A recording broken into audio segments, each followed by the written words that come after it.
1 and 2, we have men's teams final.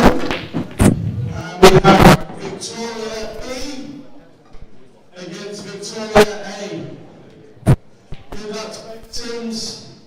You can start already. In the singles and masters final, we have South Queensland A against Victoria A.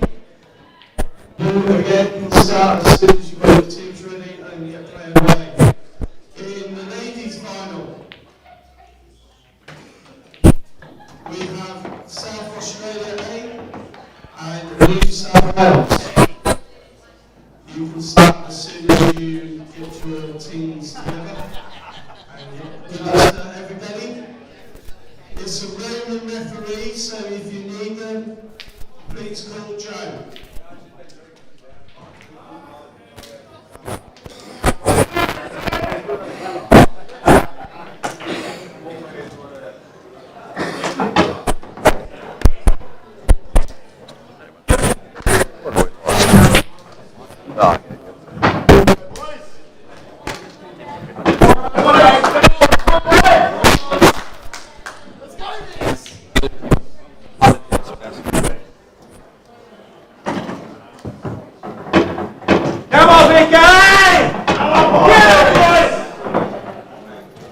Guys, welcome. Jowett, bringing the men's Australian Blackball National Championships finals this week. Victoria men's A and Victoria men's B. How are you, Luke? Yeah, well, thanks. Yeah, it'd be a good match to watch this one. I was happy to volunteer to commentate. We were knocked out of the comp by Victoria A. In the preliminary final. They played really well. They got off to a flyer. I think they were about 6-1 up. We did peg them back, and it went right down to the wire, but they ran away with it towards the end. I know both teams are pretty strong all round. So yeah, well, we got done by Victoria B in the first round of the finals. So can speak to that. They got off to a flyer. We were down 5-0, and we were fighting to nothing. They were going out from everywhere, and really good standard of pool, and punished us when we were making mistakes, which we did a lot of. Queensland team, we probably had a dip a bit too early in both the first match and the second match against yourselves this morning. We found ourselves in a lot of trouble. Yeah, well, look, Noel on it, Kenny. That's how Rusty Wheeler would spell it. It's Jowett.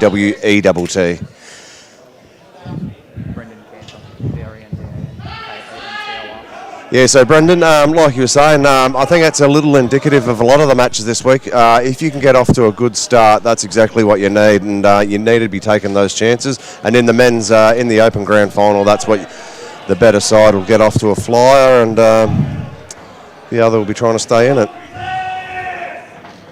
All right. So from my understanding, they may have both lagged, and looks like the A sides have won the lag on both tables. So we've got Dale Kent playing against Jason Smiley, and we have Jack Phillips against Bro Shields in the first two frames.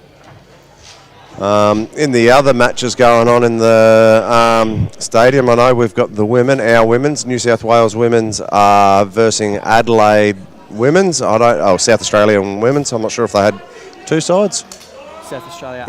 They had two ladies teams. Yep, so I'm not sure if it's South Australia. It's the first team. It is the first team, okay. Carol Nunn, Kel Riley, Laura Shaw, a couple just to name. I don't know. That's it. Annette Grigg at the Rosman. Yep, Annette Grigg's at the table now. There you go. I believe that's the whole team. I think they came without a sub. So. Okay, there we go. So it looks like they're setting the balls and getting ready for the first frame. Further to that. Dale's done for wide on the break. So Jason Smiley finds himself at the table here. For those of you guys new to Blackball, obviously this being the final, if it's the first chance you've had to catch any of the streams, Blackball compared to 8-ball, difference is any foul. So also when you pot the wide on the break is that you do have the free shot plus one visit. So there's no penalty. You can play the black, you can play any ball on the table, and the table remains open. So you can only decide the colour sets on the second shot of the visit. So Jason will be looking for a little better than that. So he's going to have to take the red that's in the pocket, which means he'll remain on reds.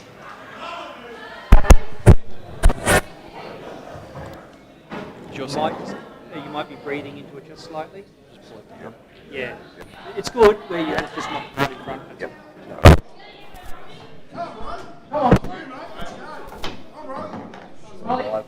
Oh, yes.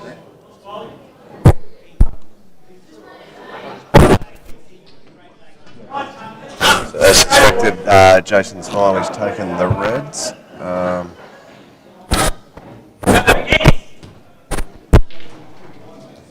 On the other table, Bro's in control at the moment. Looks like Jack took reds. And there's either missed or run out of position. Not sure what's happened there on the right.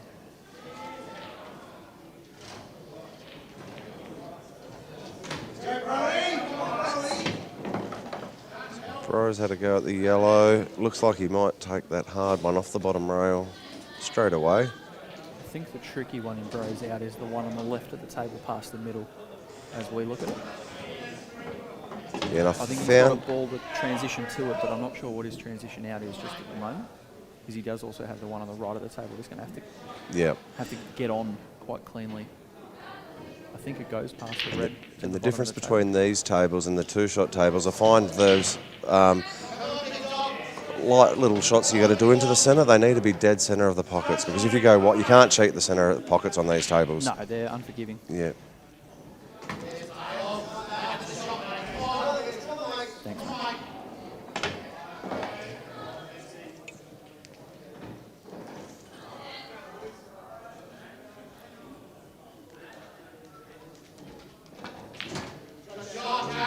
Jack Phillips is there. He's just played a pretty decent shot. He's lost He's the white a little bit. Yeah. He does have the cut to the far corner. The one that's closest to. Yeah, I see that. Yep. But the white's going to be running. Yeah, the white will have to travel then, and you'll be relying a little bit on luck. Oh, yep.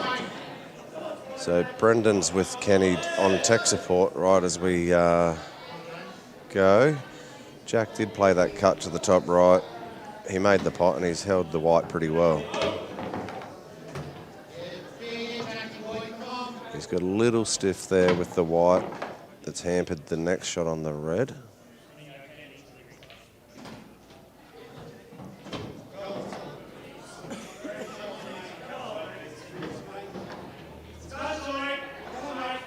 And on the other table, Jason Smiley versus Dale Kent. Looks like both are going to have to grind for the win here at this stage.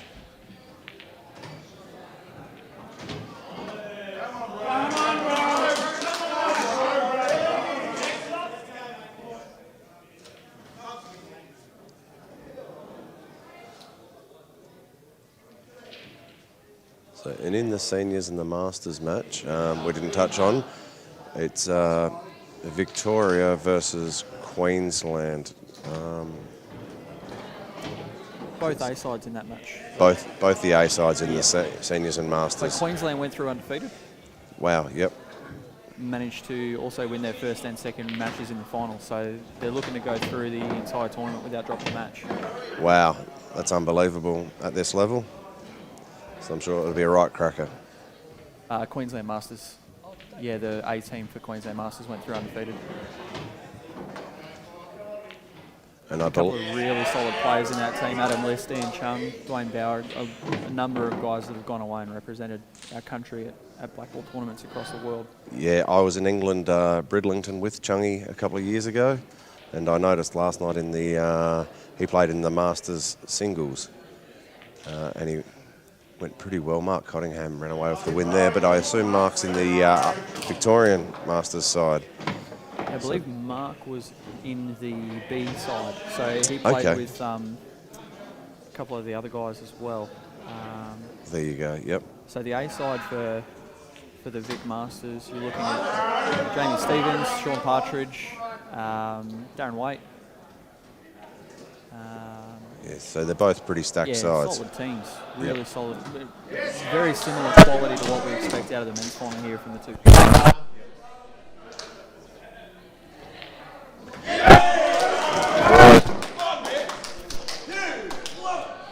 They lead 1-0. Josh Boyle's coming up to the table.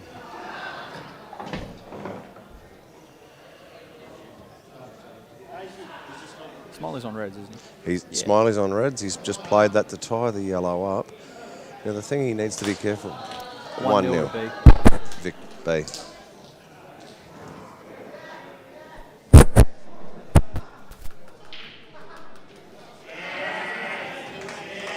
Now with the Blackball rules, that yellow looks to be completely covered by the reds. Nah, there's a gap there. There is a gap.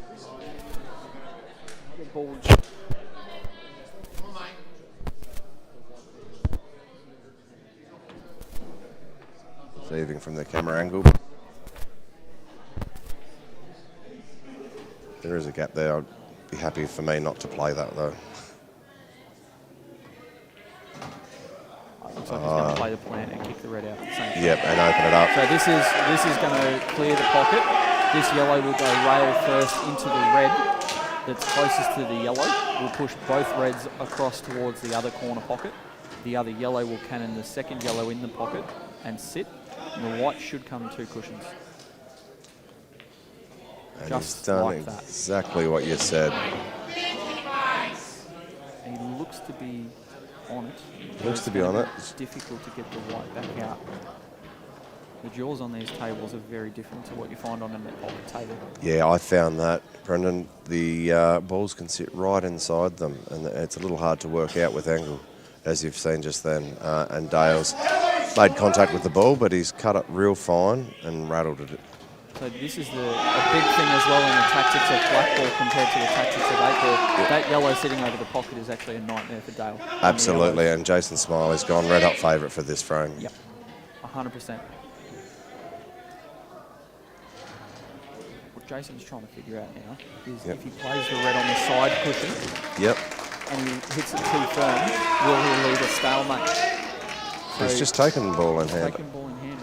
It must have been the foul already. Did he touch the red on the way through? He must have touched the red on the way through, and that may be why he got the yellow so thin. So I missed that as well. It was a free shot here. Got the option to pop the yellow. Yeah, just like that. Just like that. And so now he holds one visit at the table, and he'll be looking to clear these reds. A couple of tricky ones there, but players of these calibers should run this. Yep. Brendan's just going to try and get the draw up for us, and we can keep you up to date with the scores around.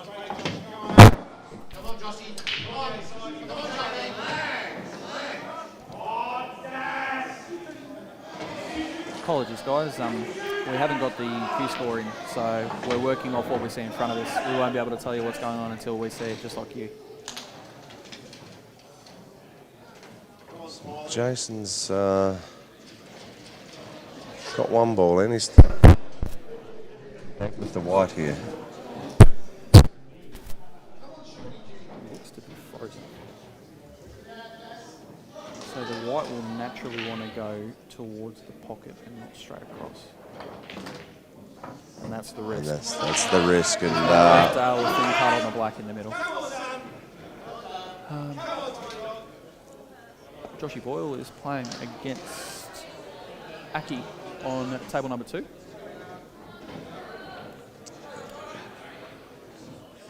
Josh looks to have hit a pretty solid break here. So Dale Kent's taken the win there. And it takes it to 1 apiece. Yep.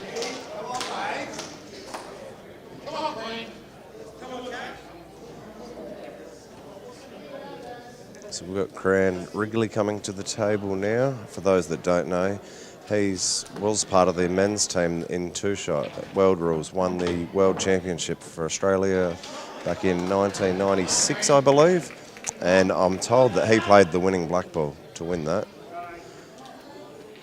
There you go. I'm only new to both two-shot and Blackball. Well, there you go. Yep. So Cran Wrigley is a world champion in a past life. I wouldn't say past life, mate. He's still here. Yeah, absolutely. Well, and that's a very close lag. I'd give it to Chase. Here's the Chase. Chase is standing there like he thinks he owns it. I I think he owns it. Yep, Grant's giving him happy. a thumbs up. So Joshy's missed his first ball on the yellows. Yep. I'm just trying to work out if the table was closed or if he has left it open. Yes, okay. Well, the shot that we see Aki play should determine the answer to I that. think the table is closed. Yeah. And it's on the reds. In which case, he's in a lot of He's trouble on. here.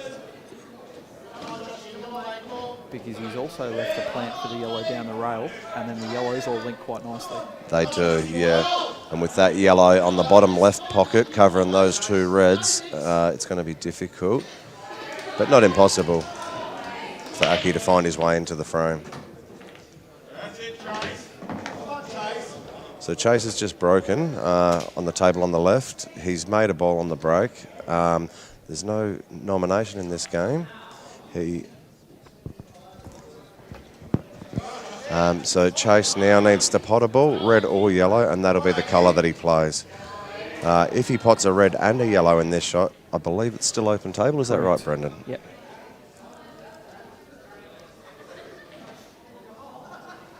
I think Chase will take the yellows here. Top left and get the white ball down to the middle of the table on the right a little bit. Just like that. Real good. So Chase is taking the yellows.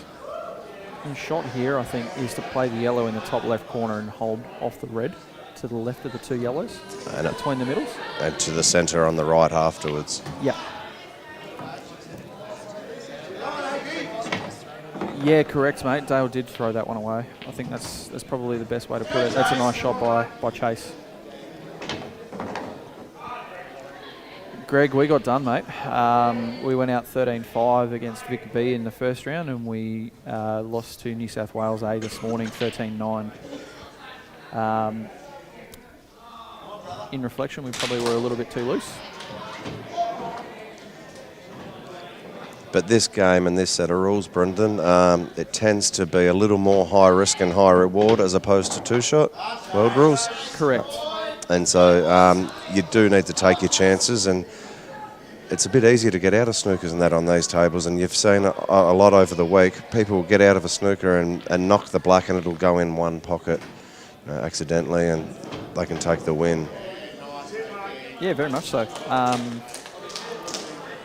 Perfect example of that was actually in the Masters match, the middle of the week. I think it might have been Wednesday morning. Jamie Stevens was in a brilliant snooker playing against one of the Queensland boys and came off one cushion and potted a long red up the rail. Yeah, right. Potted out and made it 12 all. Yeah, I've seen that happen A lot. quite a bit. Yeah, Yeah. So you really need to take your chances when you get them, and you should be thinking of a snooker as a last resort.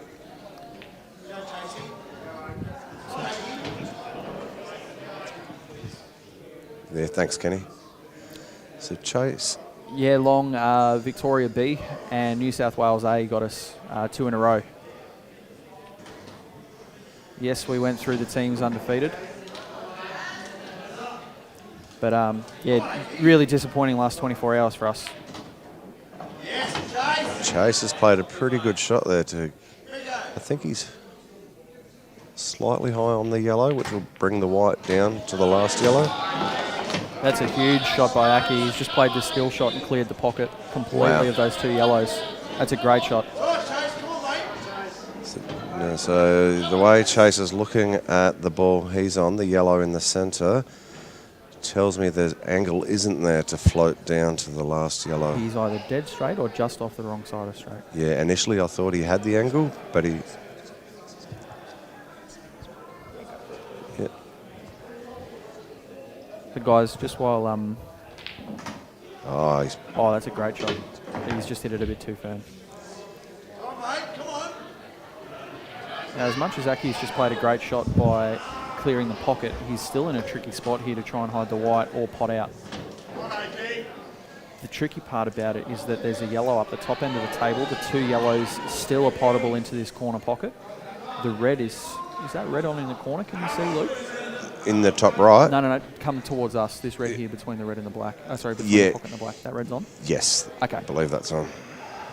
Not to this pocket. Right. Yes, to the bottom right it is, but not to the bottom Not left. towards us. No. So he's tried See, to this hide is the that tricky wide a little part. bit, and he's might have got a little bit of luck there, I think.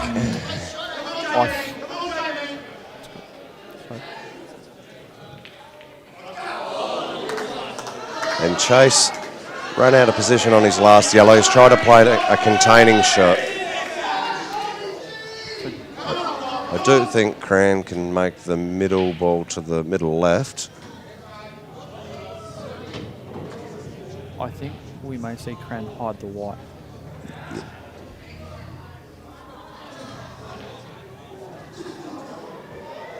I didn't see it move at all.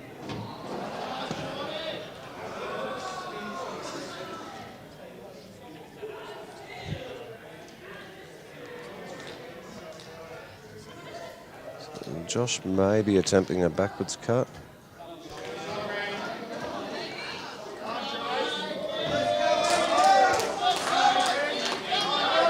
As you called, Brendan, I missed Cran's shot. He's tried to hide the white. Yeah, he's played the shot you called.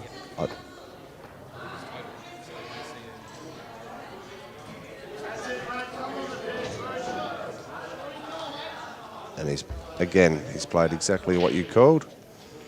You're on 5. My mic was off though, so no one heard it. Okay, I heard it. Brendan's calls have been 100% bang on so far, so.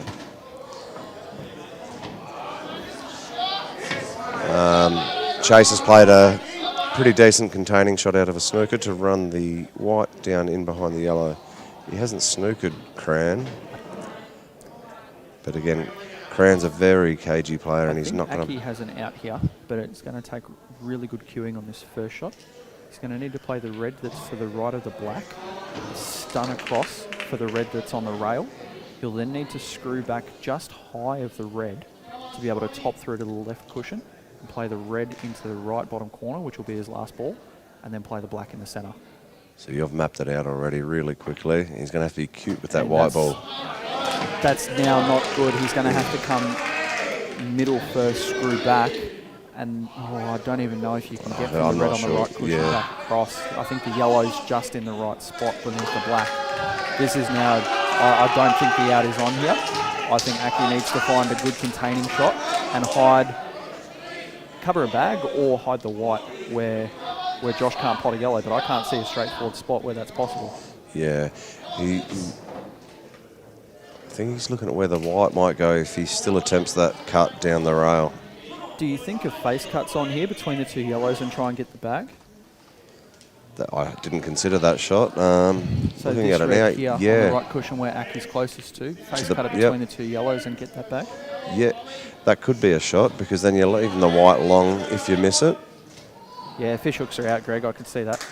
I figured you were looking for some fishing line and a hook and didn't take the bait, mate. Sorry. Aki's played that pretty well.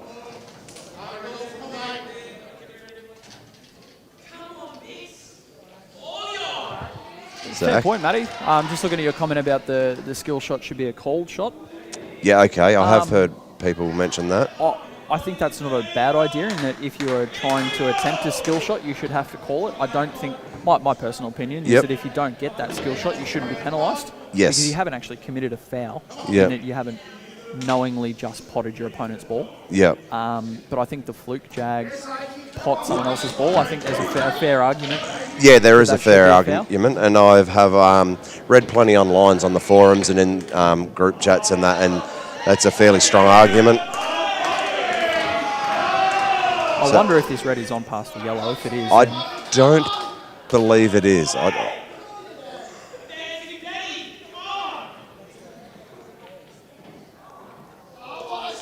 Oh, he's played that just about as good as he could, but he would have been fat on the black there too.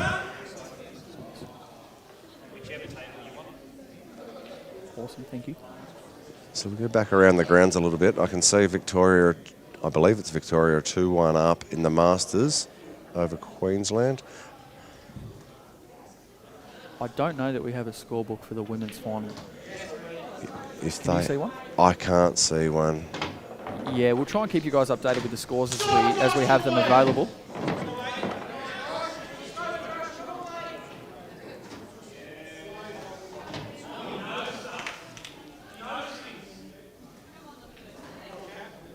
So Josh Boyle's at the table on yellow.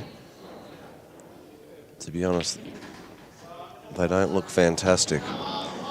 But you'd rather be at the table than your opponent. So Crane's on the out here.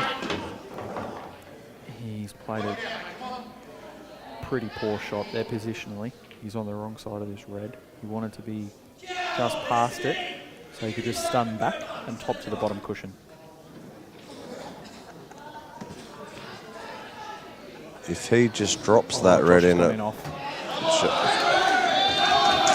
Is there too much angle there for Crane to just drop that red in dead weight? I think so. Yes. I think not only is it that it's too much angle for him to drop it dead weight, he's then going to be the wrong side of the red in the corner. Yeah, and then on the black. Yes, he'd have to go around the angles. So I think he's going to attempt the more difficult ball first. Come back around somewhere near where he is. Yep. And he's so Aki's played a smart shot there in Blackball. So that's the advantage as well of these rules, is when you do have a foul committed on an in-off and you've got ball in hand, you can play your opponent's ball for position. That's right, 100% correct. And so Victoria B, they go up 2-1 off the mistake from Josh. Cran will be looking to even the ledger here. He's going to have to play through this red a little bit to get the white. He's going to have to play this with left-hand side. And he has. He's got the position, but he's missed the pot. Yeah, sometimes when you're playing those shots with a lot of side, it's hard to cue through and get the angle correct. He's had a go, and he's left Chase a go at the yellow, but it's going to. He missed it thin, which means that when he's played it with the check side, Yep. then the white's thrown more than he expected. Yeah. So this is not a great opportunity for Chase, but you'd rather be having an opportunity at it than your opponent. I like playing a face cut double and leaving the white on the top cushion. Okay, yeah, and then you've got... The red is not easy. Yeah. Yes, the red's at the same end of the table. This is not a bad option either, going 3 cushions. Gets the yellow back down to the same end of the table as the black. And it's sitting out in the open. The issue with this is that if Cran plays this right, he can get the white right underneath the black. Yes. And play for the foul. Yep. And if that's the shot that he plays, ideally, if you could place it by hand, you want it right hard up against the black. If it there is a hair of a gap where I think you can actually fit it. So you can see on the black where you've got the white spot on it for the 8. Yep. I think there's actually a gap there where it can wedge it, so he can't just play the up and down. If he gets it perfect, he can actually cover the up and down. And then you've got to come off 2 or 3 rails, and it makes it 10 times harder. Might even be 4 or 5, depending on... Jack's just given the pack an absolute lashing, and he's gone straight in off. So Cran's attempted the shot. He's got it pretty good. He's got it. It is a total. But the issue is that the black is on in the opposite corner. Yeah. And if Chase plays this firm enough, he can get the total back. Yeah. Even if he doesn't get the pot. Yes. So.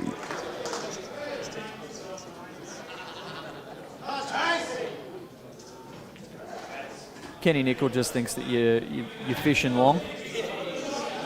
There you go. He's just said that you are. He's just called you out. He says that you're a fisher.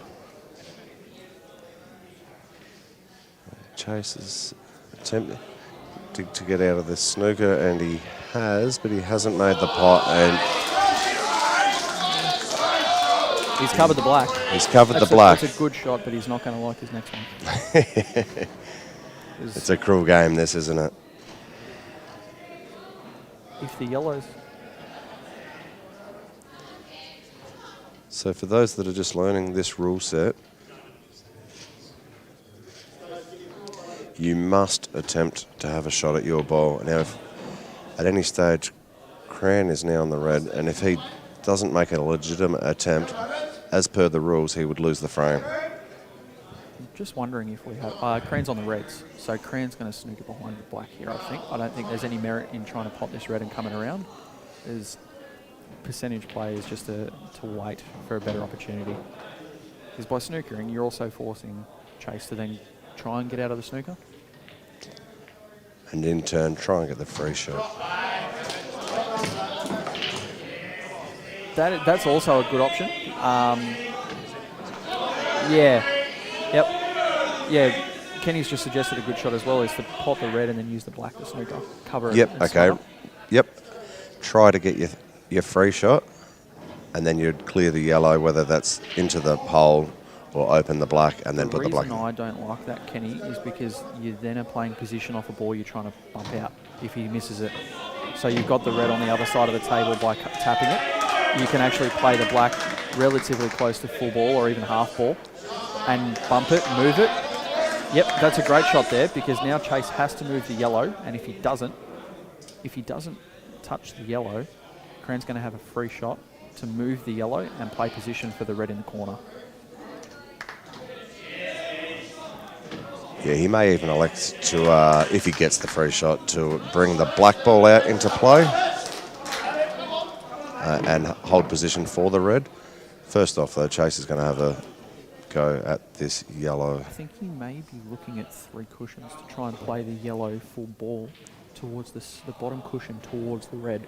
So if he goes 1, 2, it'll actually be 4 cushions. 1, 2, top basically, cushion, right figure side 8, cushion, basically. left side cushion near the corner pocket, hit the yellow full ball and snooker back. I think that's what, yeah, and it looks the way that's his game. Is that a... It's no good, he's in. Oh, wow. So this is the advantage for me, playing the snooker off the red and not potting the red and snookering off the black. Yeah, absolutely. Is that you can bump the yellow out now, top through off the bottom cushion, and hold for the red and then just roll the black in.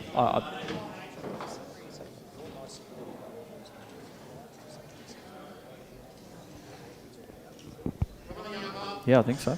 Kenny's just helping us with a couple of technical issues still, and I just dropped my microphone Sorry, Kenny's box. telling me I'm really quiet, so I'm trying not to also then be considered coaching the players if I'm a little bit too loud. So there's a fine line between screaming down the microphone and telling the players what shots they should play. Cran's played that Jack shot to open the black ball. Trouble is, he's landed slightly short on this red, and the white ball will be travelling up the table.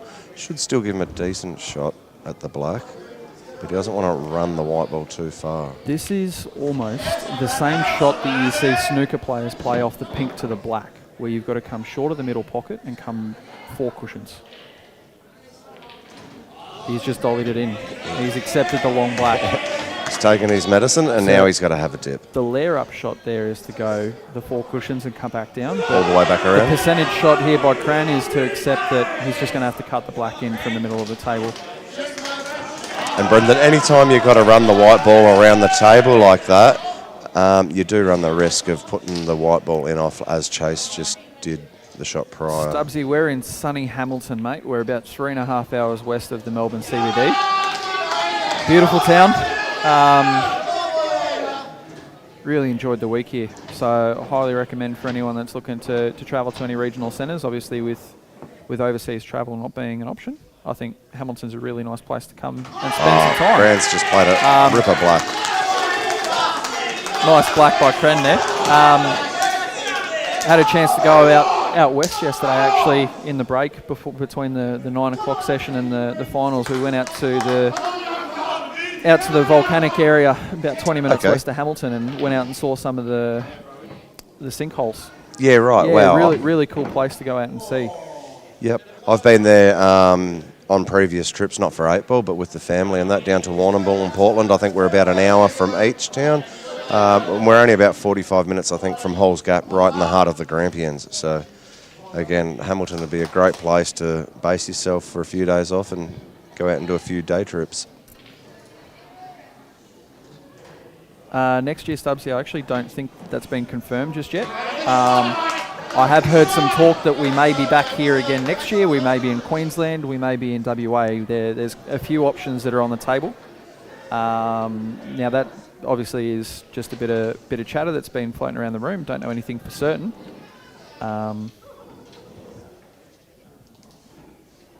Yeah, unfortunately, I'm not in the know, mate. So, have you heard anything else? No, to be honest, Brendan, I haven't heard.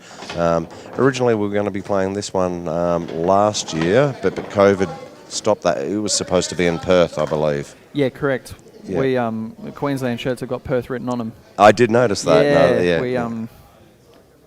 We had an issue with the screen printer and the proofing, so happy with the shirts. Just a bit disappointed they still got Perth on them. There can be a kind of reminder of somewhere you got to make it again one day, because I was excited. I was taking the family. We were going to go to Perth.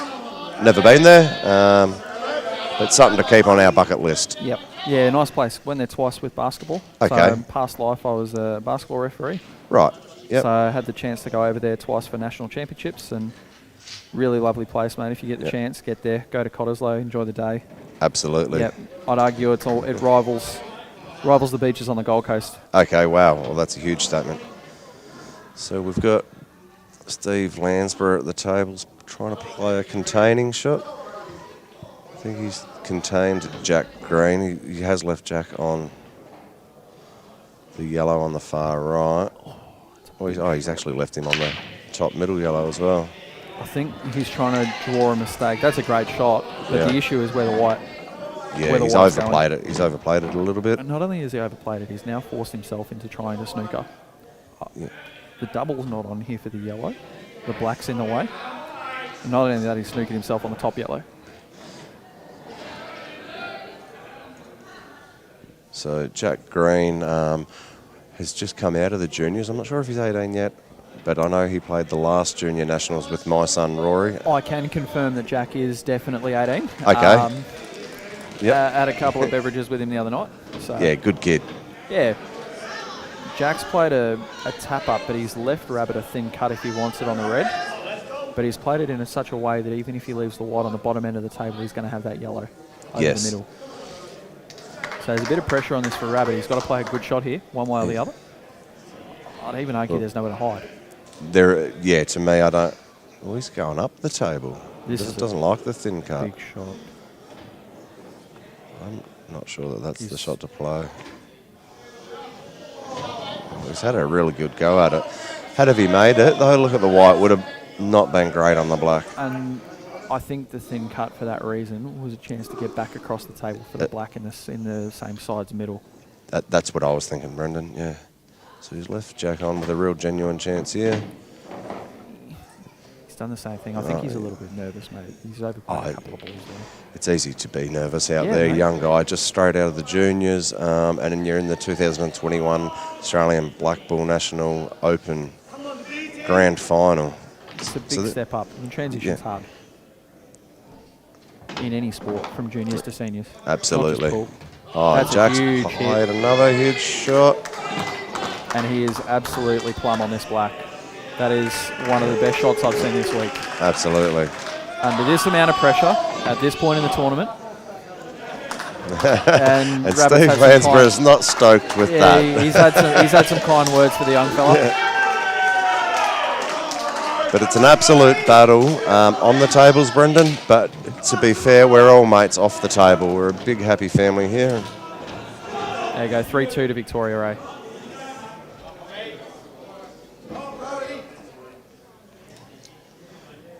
So back to our table on the left. We've got Bro Shields. I'm not sure what colour he's on, but he's versing Josh Boyle.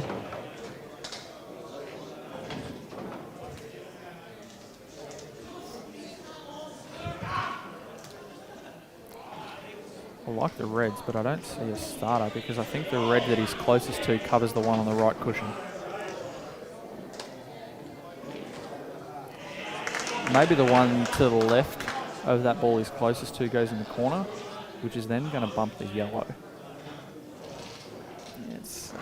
Because there's not an easy starter, he's taken yellow, which probably aren't the preferred balls, but you'd rather be in control of the table. We may even see Bro just push this yellow over the middle pocket and just say, go on, yes. Go. Because this yellow is not easy wherever he lands on it. I He think may attempt to leave him only on the red that's on the left middle. So, it's hard.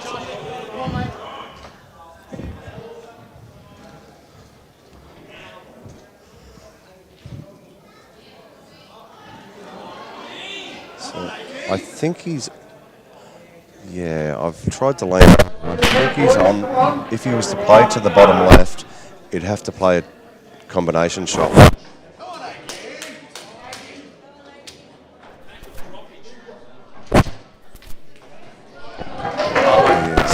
the yellows have turned the front pretty well here. So would he attempt a skill shot here? It's pretty risky. Yellows, I think. I like that shot better. Creates a bit more traffic down around the black. Containing shot. Yeah. Yep. Just go ahead, your.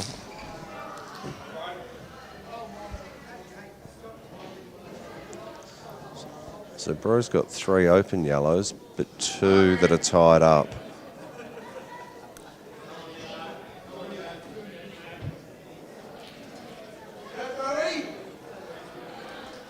And just around the grounds again, the women's, we still can't see the score, but it looks like Queensland have overtaken Victoria in the Masters, and it's 4-3.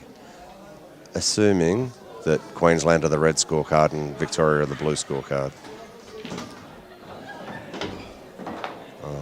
Bro's tried a promotional shot, and he's unfortunately steered the white right through everything. Now, Bro is looking to see where he needs to land on the yellow. If he was to come this side, where he is already with the white on the left-hand side of the table, what his line would need to be to play the yellow into the right middle.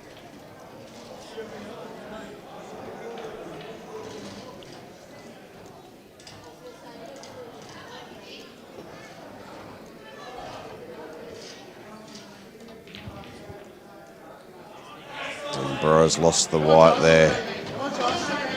Mistake at a critical point in the frame here. Really good chance here for Josh to punish Bro. Yeah, and Josh is a great player. He's made quite a few 8-ball state teams, hasn't he? I believe he has. I think he's from Melbourne.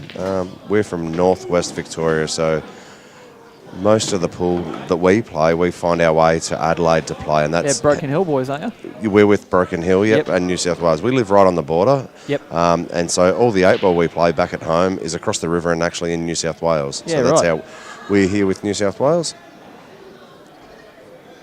So Josh is looking to get that one difficult red out. And he's opened it up, and he's going to have a bit of a dip. Don't actually think those balls needed to be moved. I think he's made it a lot harder for himself. He has putting that yellow, the red near the yellow on the left. That was very much a, I have a free shot, I need to use a free shot. I'm guilty of playing plenty of those myself, Brendan. I think the better shot there was to actually play the red that's at the top of the table off the yellow in the middle. Yep. And clear that yellow out of the way, because that would actually demote that ball Yep. away from the pocket, and also clear it if you needed to use that for any of your balls at the bottom end of the table. Yes, okay. Yep. So he's still in attack mode at the moment. Long would like to think so, mate. We'd love for the Worlds to be still in Australia next year. I'd love to be able to attend, whether as a player or a referee, whatever it is. I'd like to think I'd be a chance of making a team. I've had a pretty good week this week. So Yeah, Brendan. So they were scheduled to be in Geelong, I believe. Yeah, Geelong in November of last year. So when we do have an opportunity, obviously COVID's impacting everything at the moment, and this is the challenge with Blackball is you don't get the 2 shots Yes. like you do in 8-ball. Yeah, so with 8-ball you can play with a little more 2-shot confidence, they call it.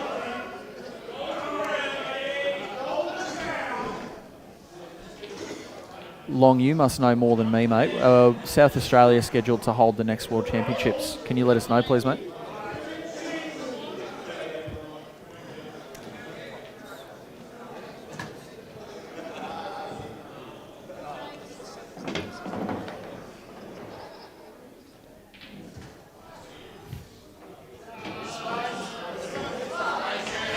So, Akey's playing against Crown over on table 2 at the moment.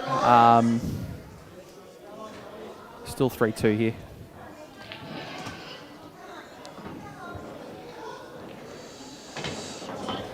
So, He's got the angle to go back into it again. Off the one in the middle. Yep. South Africa, yeah. So, Did I Bros. say South Australia? Well, that just tells you where my head state is at the moment. It's been a very long week and a lot of pool played. Oh, look, I forgot what day it was. The week, it turns into a bit of a blur, doesn't it, Yeah, Brendan? we've got to go back to work soon. Yeah. I'm not looking forward to that. You almost need a holiday to get over a holiday, don't you? Yep, especially this one. It's been an enjoyable holiday, that's for sure. Absolutely.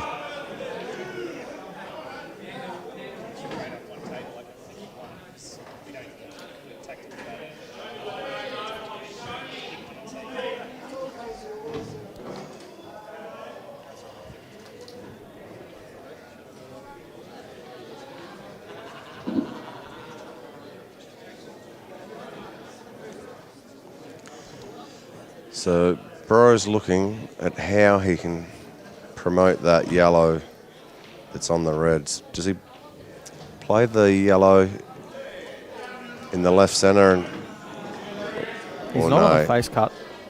Maybe the long double or just the containing He's shot. hiding. Yep. That's not a bad shot. He's used the black to cover the one over the pocket, which is a good shot. Yeah.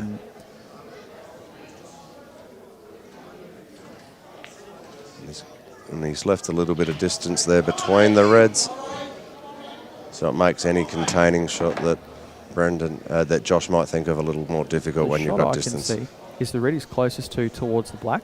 He'll then push the red that's by the yellow to the side cushion, and the black will go towards the red over the bag. But this is also an okay shot. Yeah, He hasn't quite covered the black, which I think is what he was trying to achieve with that shot.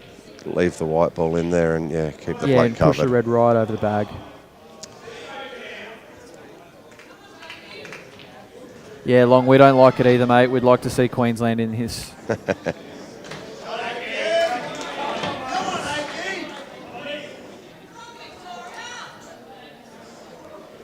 Even if it was ACT or New South Wales blue, I'd like it a little bit more. There's just too much Victoria. There is. And this is coming from someone who grew up down this way, so that says enough. I can't stand Victorians. That's why I live in Queensland. So Bro's had a really good go. Oh, he's got really unlucky there, I think. He's had a go. He somehow got the wide in between.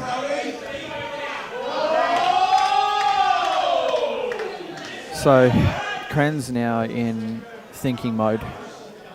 This is going to be a grind of a frame for both of these guys. The yellows are now dead. The one that's closest to the black is going to kill him. We may see Cran try to play a skill shot here where he plays the red in the right corner and flicks the red over onto the yellow, which he's done, but he's missed the pot. And that's a critical mistake. That is a critical mistake with the free ball. It's still got a little bit to work out though, Aki, even with the free shot, because you've got the yellow tied up, the red and the black there. I don't think it's as gross as you do. I think the option for me is to play ball in hand, play the red as a face cut, get the white back to the top end of the table, play the yellow in the middle, play the yellow in the bottom corner, screw out back to the middle of the table and play the black in the same corner. Okay, there we go, guys. Brendan's called it. I think that's the... If you want to go game right now, that's the way to go. The other option you've got is to bring the white to the side of the table between the red and the cushion on the left, play the yellow to the corner, and try and take complete control of the table. It probably won't help. Yep. Purely because of the way that this game is played with the free ball. Covering bags is not always the right way to go. No, and it can run you into trouble covering bags because then your opponent snookers you and you're in a world of pain. Not only the snookers, but also the skill shots. Yeah. So the other advantage of these tables is if you hit a ball full while it's over a pocket, there's a fair chance you follow it in. Yep, with your ball. Yep. Or your opponent's.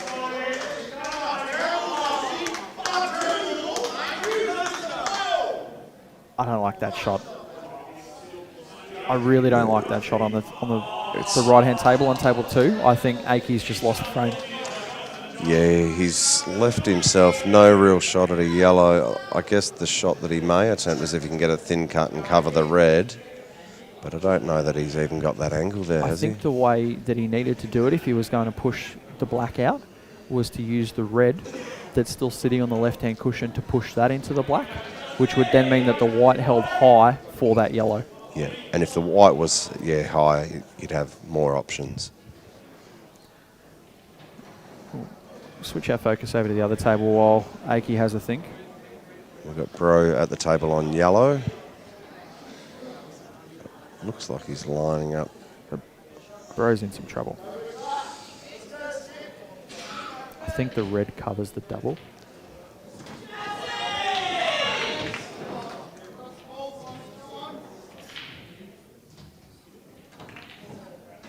He's gone long. Attempted the long double.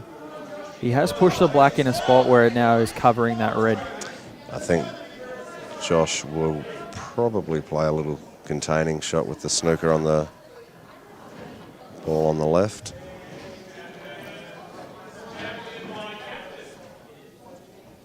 I think it's just a simple little tap snooker on the ball on the rail. Yeah, that's the what one, he's yeah. doing.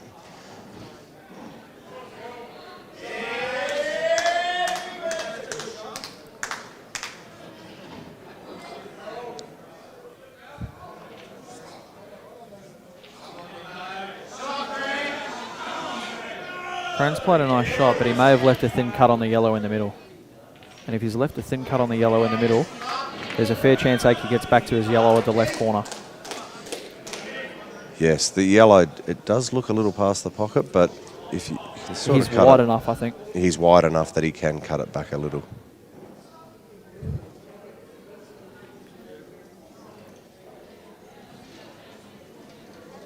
Bro's fouled. Now, I think the shot that Joshy played much earlier in this frame when he pushed the yellow is the same shot that he needs to play now, where he pushes the red onto the black. The other option he's got is to pot out in one go, which I think is also an option. If he comes somewhere near where that yellow is, where his hand is there now, not that side, on the right-hand side of that yellow, he can play the red that he's closest to, where the ball is now. So Play that in the corner, top through, and promote the red and the black in the same shot. So he's taken the red to the bottom right, is that? Yep, red to the bottom right. With He's the gonna try promotion and- on the black. Yeah, just touch the red. He only needs to touch it. He doesn't need to move the black very far. Yep. And then the red's on in both bottom pockets and the middle. And if you don't make the pot, you've still got both reds there. Yeah, you've still got the tap snooker option on the left on the left rail. So he's seen Bro miss it once. He's had a sider. He doesn't really want to have to do that again. He'd like to pot out in one go here, I think. But it will entirely rely on what position, and that's okay because the red is now on. He's hit it probably a bit firmer than he wanted to. Yeah, the black's got a little close to that red, but the red is still on to the bottom left or the Yes, centre. Jody, we're going to suffer. It's all Victoria. I'm very hopeful that Queensland gets a win over the far side in the Masters Seniors category. So Joshy's played the percentage shot. Just thought he could make mistakes if he took the out on there.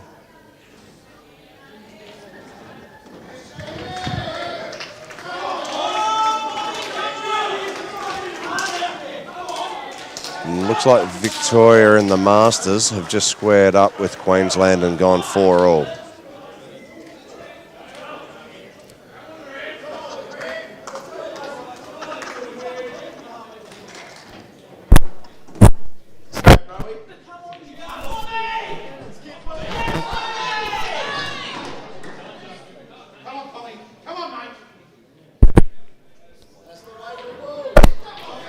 Yeah, if we can get it set up the same way that we've got it, just on the opposite tables.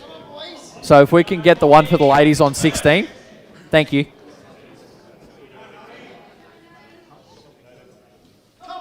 Sorry. No, so I've just asked if Sam can organise another scorebook for the ladies match that's happening. Oh, there is a scorebook, but I can't make out the numbers from here. Oh, it could be. It could be 4, it could be 6. 4-2, I can see that. Yeah, You can? sorry, the ladies. I've just asked Sam if she can move it onto the tables on the left-hand side on 15 or 16 so that we can see it on the stream as well. Or if we can organise a second scorebook. Oh, there we go. They've turned it for us, but it's still blocked. Yeah, so with the ladies, we assume the scorecard, the red would be SA and the black would be New South Wales in the ladies, and it's 4-2 to South Australia versus New South Wales.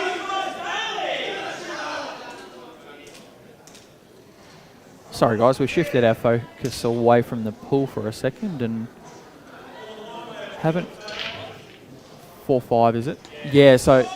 Yep, so that's in the Masters Seniors.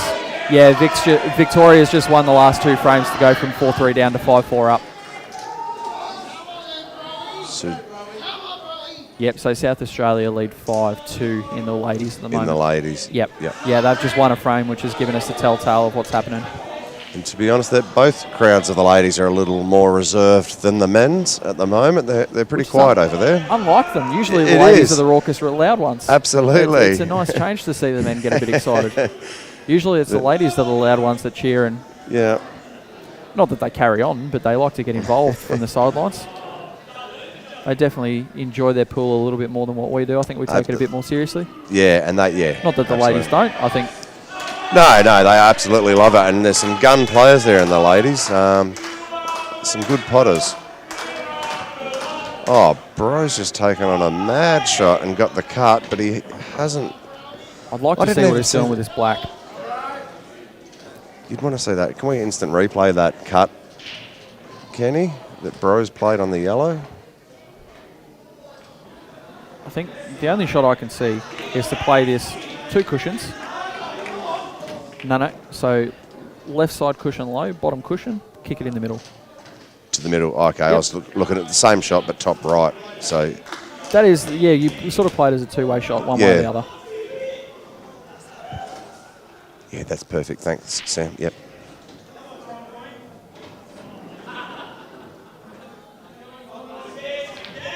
Oh, he's going Oh, the he's other had a way. dip. Oh, The white's out of the way, but it's missing the draw. and it's missed. So that's the other thing as well, guys. You probably just noticed how quick this table is. Oh, they're unbelievable, aren't they? Yep, you just saw that black go up and down 4 times. Yeah. You don't see that on one of our net pocket tables that we play 8-ball on. Look, half the players in the room I've spoke to throughout the week have struggled to adapt. That's not a criticism of the tables at all. That's just a sign of the quality that they are. Well, the tables are what they are. Yeah. We knew that we were coming to tables that are foreign to us. Yep. They're not something that we have a lot. We don't have a lot of black ball tables currently in Australia. We'd like to have a lot more. No, so the difference is the cut of the pockets, but also the nap on the cloth. They have a nap, but it's a lot finer cloth that we're used to on our 2-shot tables. And not only that, they're also about 6 inches smaller dimensions-wise. They're The 6 tables. by 3, not 7 by 3.5. Yeah, so the playing surface on them, is Yep. slightly smaller. Yep. So some people would argue that makes it easier because you don't get as many long shots, but then others will argue that you need to steer the white ball a little bit better. I think it's a lot more important to control. I don't know that it's more difficult or different. Okay. I think it's more important that you have good white ball control on the quicker and smaller tables. And Josh has just got a nice out there. Yeah, you're right, Brendan. And Jamie Stevens made comment of that last night when we were commentating the singles, and he said on these tables you want a lot of full ball shots and then hitting them half ball, as opposed to doing fine cuts and having to run the white ball. You end up losing it. So You want angle, but not too much. Yeah, that's and right. When you do have too much angle, you notice a lot of the guys that have played on these tables overseas before, they play a lot of their fine cuts with check side. Yep, to which hold the kills white. the speed. Well, not only to hold it, but it kills the speed out of the white, and they can also then modify and manipulate the angle that the white's coming off as well. Yes. And avoid a lot of the thin cutting offs that you do see on these tables. Yes. There's a lot of pocket when the table is a foot smaller. There's a lot more pocket as a percentage of Yep. how much room on the table the pockets take up.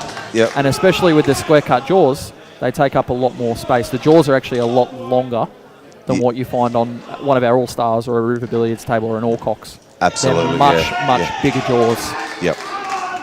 They're not quite square. They're not 9-ball pockets. No, they're a mix, aren't they? A Yeah. cross between sort of an American cut style and our English cut tables. I think the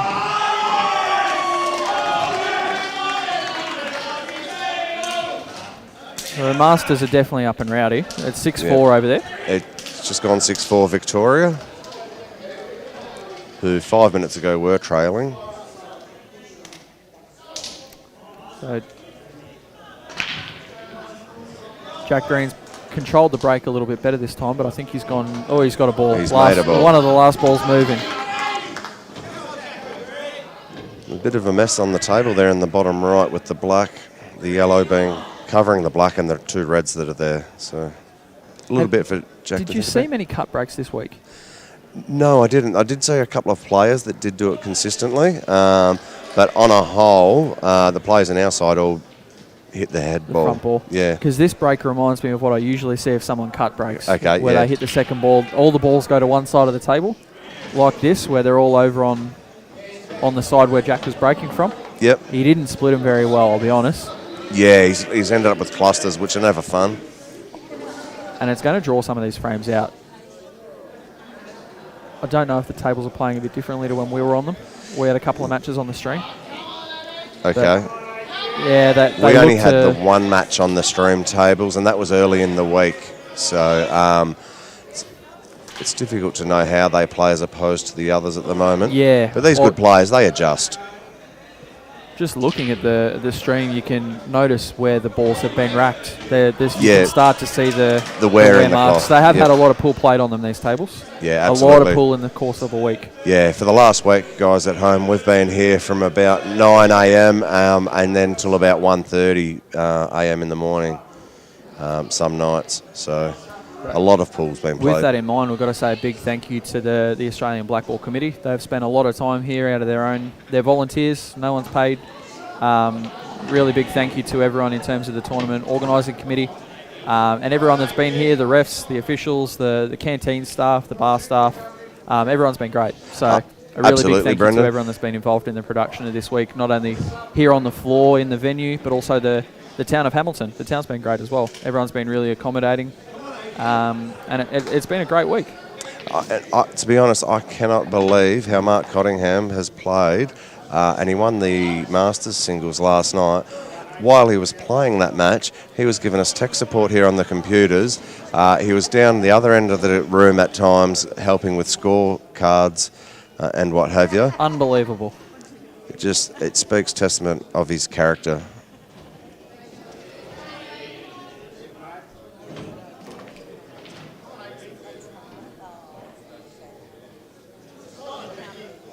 Quite a productive visit there by Chase. He's left Jack the only ball on the table for Jack that's covering a bag. He's pushed the black out over the red. He played a really nice promotional shot there to push the black across. I don't think that Jack's going to be so naive as to take the one over the bag. I think he's going to probably try to double the white out onto another yellow, then still got to make a rail. I think he goes side cushioning into one of the 3 yellows up there, or he's just going for the one he's closest to.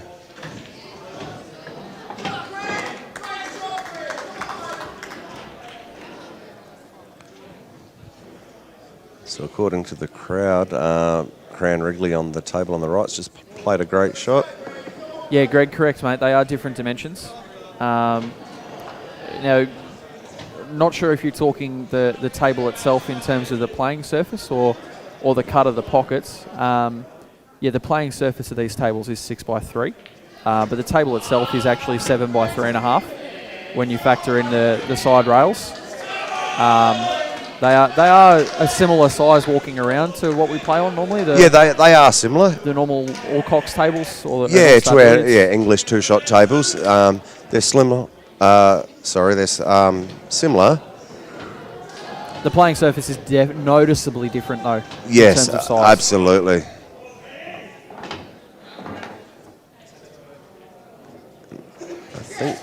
Now, Chase has just played a tactical foul, so he's pushed his red onto the yellow and potted it.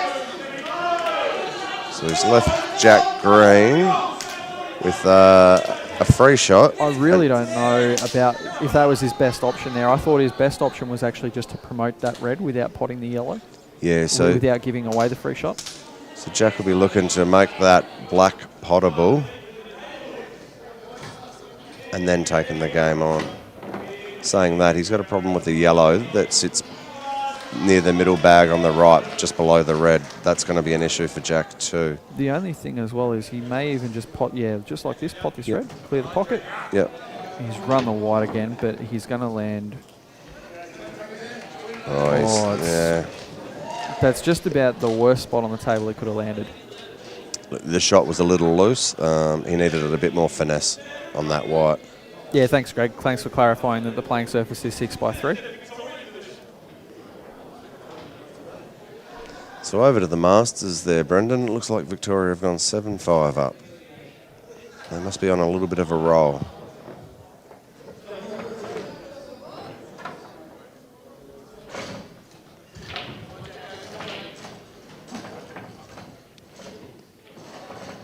And in the Open that we're commentating, Victoria A at 5-2 up over Victoria B.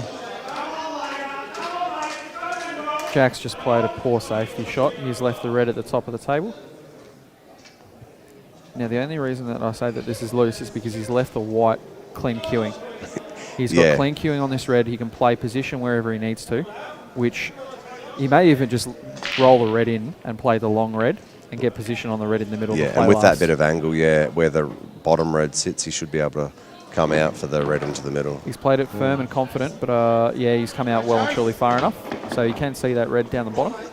He's just going to have to give the white ball a little bit to get the angle, the white ball out to the centre to get the angle. He may even, if he's got the angle, he doesn't like it though. He's frowning and crossing his eyebrows. Yeah, and there we go, the standard I'm not sure what to do. Look, when you fold your arms, you've got your cue tucked in your armpit, you're just like, I just don't know what I should do here. We may see just a roll up on the red and a hole for the bag. Yep. It's a good white ball. But I think he's left a gap for the yellow to go cushion first off the red. He has. The one that we were talking about, that awkward one. So Jack's going to need to make a good opening shot here. The one good thing Jack has is that he's got a yellow in the middle of the table.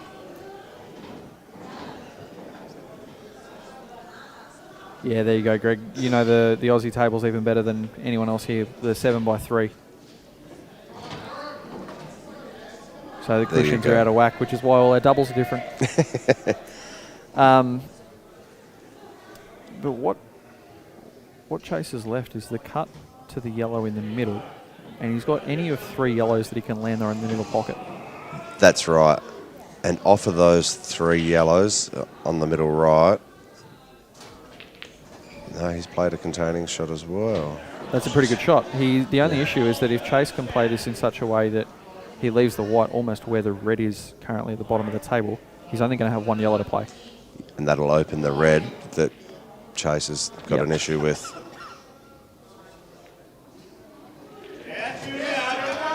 As we see a huge jag on table 2. Junior just threw his hand in the air, Chris Jolly. So Chase has actually been left that red. Did not think he would be on that red. So not a poor safety shot, but it's definitely given Chase a chance here at the pot out. Now that being said though, this is tricky. These are the shots that you need to hit the centre of the pocket. You can't cheat the pocket with these centres. And yeah, that's a really well played shot. shot. Played that well. Didn't give it any more than he needed to. The tricky part about those middles is that if you don't hit the centre of the pocket, then what you find is that the ball will either spit or it will hit the far jaw and sit there and go nowhere. They spit them out. That's a really confident out there by Chase. So Chase has got that and takes it. Gets it back to 5-3. 5-3. So it's game on. Chris Jolly's at the table. Chris is on the yellows. He's played that well. How is he getting on the ball on the right cushion by the middle pocket? Because that doesn't go in the middle. No, that doesn't. Unless he's happy to get behind it. I know some players are happy to play these ones down the rail. And if you play that to the top right and you miss, it covers a red.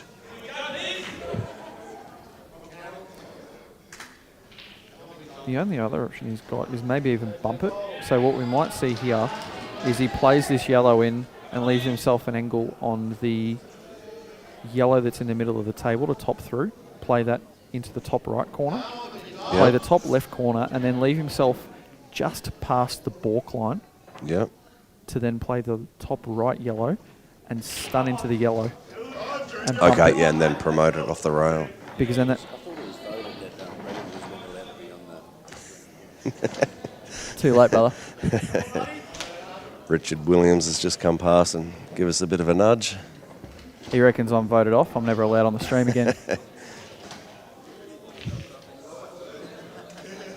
So, a bit of a key shot here, Brendan.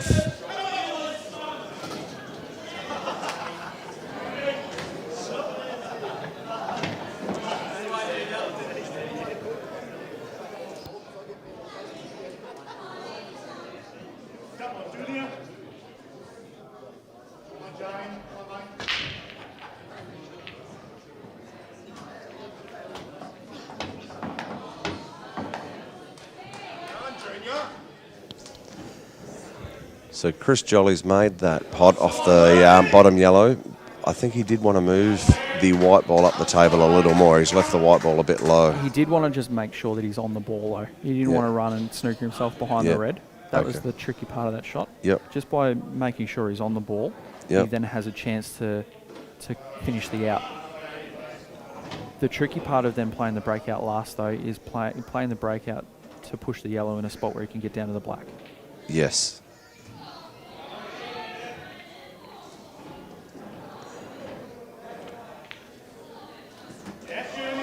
He's overrun that. He's overrun it. I think he wanted to play the breakout first. Which would have been a better option, because then when you break it out, you've got two balls that you could be going for. Ideally, Brendan, in a game of pool, you don't want to leave the breakout shot until the last one. Sometimes it's just not a possibility. My favourite thing is to say, do your work early. Yes. So he's looking at... He's looking at where he wants to be on that yellow, the one that we were talking about. He wants the right spot to be is just past the yellow, because he is a left-handed player. He wants to have clean queuing and not be bridging over that ball. So if he was on the balk line, his bridge hand is going to be impeded by that red. Yep. Whereas if he gets past the balk line, and that's where he's going to get himself in trouble. Is where his bridge will normally be for this red is where for this yellow is where the red is. That's where he would normally put his right hand to cue as a left-handed player. He wanted to come closer to the red, but just past the balk line. Yes, I see what you're saying there. So that he's got clean queuing, and all he's got to do is just stun down. See, his fingers in his bridge, he's now worried about running. Yeah, and he's missed the pot. Yeah. Because he had the wrong angle. Yeah.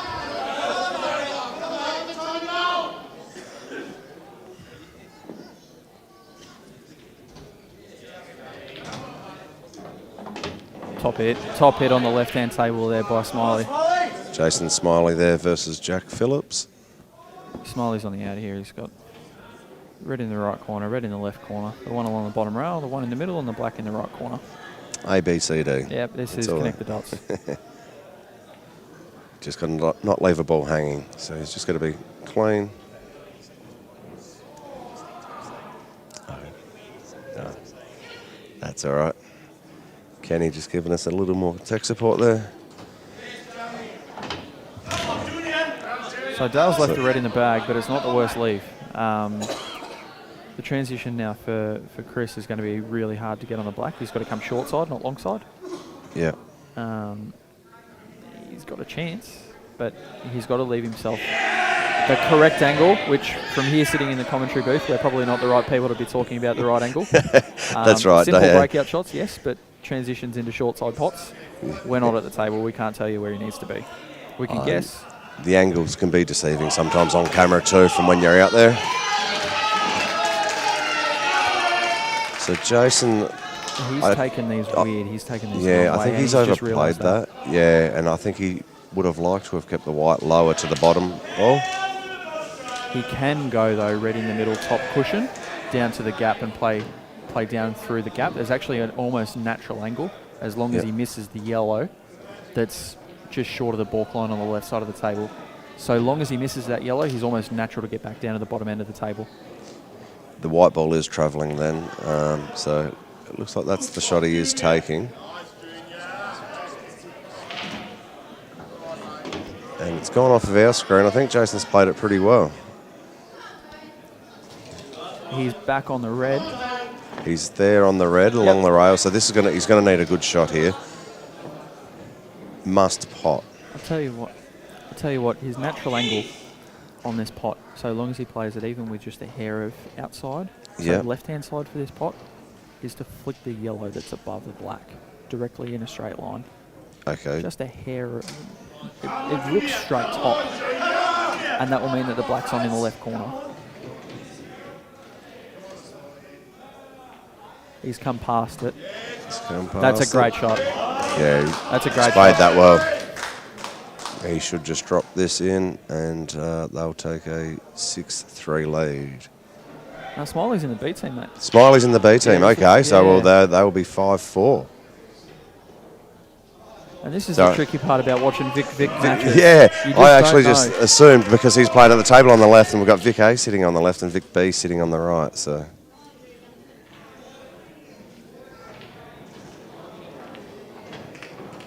Yep. There we go.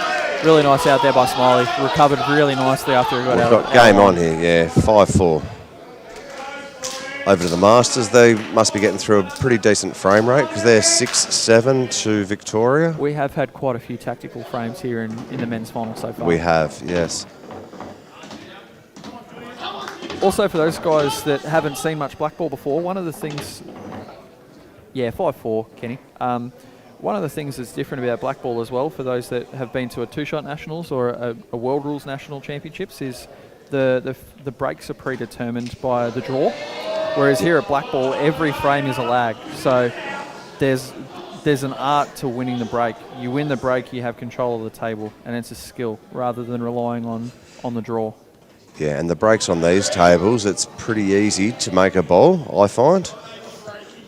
They generally spread a little bit better than our tables. You don't have to pump them either. You can play a control break and still get a really nice split. Yeah, so it's a huge advantage in any form of pool to have the break, but even more so here.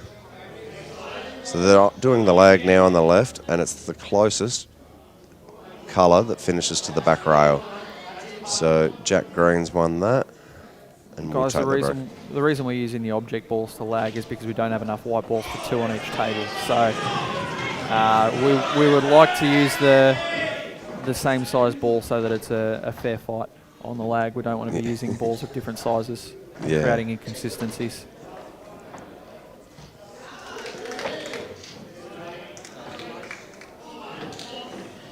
And Chris has just dug himself a really big hole in this frame. So Dale has the opportunity here just to roll the red up to the top right corner. And if it drops, he's out. If it sits, Chris is in a world of hurt. He's just assessing his options. He may even just take these 3 reds and try and get himself a need on that red. You'll probably see him take the one over the black first, or relatively early in the out. You definitely don't want to leave that one till last because it becomes difficult to get good position on the black.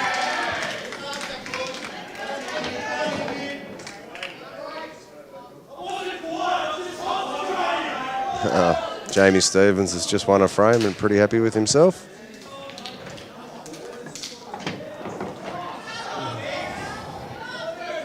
Dale's got himself some nice draw posse there. Yeah, I missed that actually. I was looking over at the Masters. He's played the red in the left corner, and he's come one cushion straight into the far jaw of the middle pocket. Yeah. And he's that fat on the red that's the hard one to get onto. Yeah. I like what he's doing here. He's thinking positive, and he's thinking, I want to take this now. I don't want to leave a snooker and give my opponent a chance. Oh, there's no snookers left here. No, earlier on, though, when those 3 balls. Oh, absolutely. Yeah. It wasn't even really a snooker. It was a case of, well, you don't have a clean pot on this yellow. Yeah. Have a go. Yeah. Figure something out. Yeah. And the black is still dead. But the best way to win is by not letting your opponent to the table, and that's what he's attempting to do. So. But this is one of the tricky things about these tables. So they're awkward to judge these ones, aren't they, Brendan? for that red below the black Yeah, coming out because the jaws, the way the ball sits so far in the jaws. For me, the way I like to leave this is you've either got to screw out or leave it in the jaws. I don't actually. I did not have very good success playing a pot and then coming out off a jaw. Yeah, trying to. Yeah, no. I think the jaws they kill the balls more so than, well, especially the white. He's done that. Amazing, yeah. He's figured something out on these jaws that I haven't. Which played that very well. Is very likely. So he just drops this into the top left, floats down the table to the one on the bottom left, and he's sitting fat on the black. I think he probably want to get to about the middle pockets. He's left himself a bit long there, but it's okay. It's a bit longer than ideal, but it shouldn't be a problem here for him. Probably just drag this in and leave the white on the bottom cushion. Yep. Just as a little security, if anything did go wrong, but I'm sure it won't.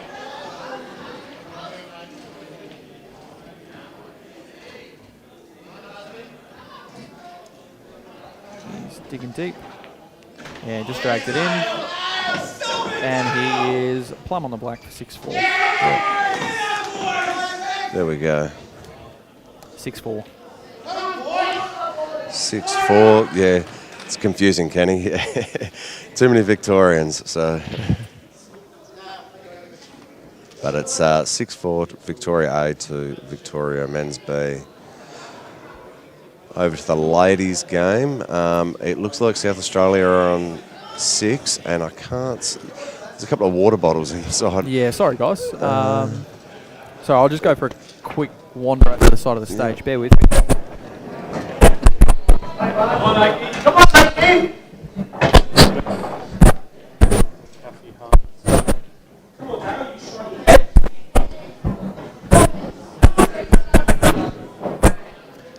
Currently it's 6-4 to SA in the ladies. 6-4, okay. So New South Wales have got themselves a couple of frames. And match on over there as well. So 6-4, you said? Yeah, 6-4 to South Australia in the ladies. Yep. Well, that's a decent frame rate. That's the same that we've got here in the men's, so it's good to see. Some high quality ladies in the New South Wales team as well. I noticed, well, the standouts for me, what I saw through the week was Crystal and Elise. Yeah, well, really solid players. I'm good friends with both their partners. Crystal is from Broken Hill, and her partner is Sean Durbidge, who played in our side. And Elise Harris, she goes out with Dwayne Hauser, who is in our New South Wales men's B side. Sorry, mate. Just getting back to the cricket. How in the world did we get here on this table one frame? How did Jack get on these yellows and leave himself in this spot if he thought the out was on? I'm just wondering how he's got himself in this sort of predicament. Because the yellow down the bottom's that's in a world of pain. Yeah, that yellow down the bottom.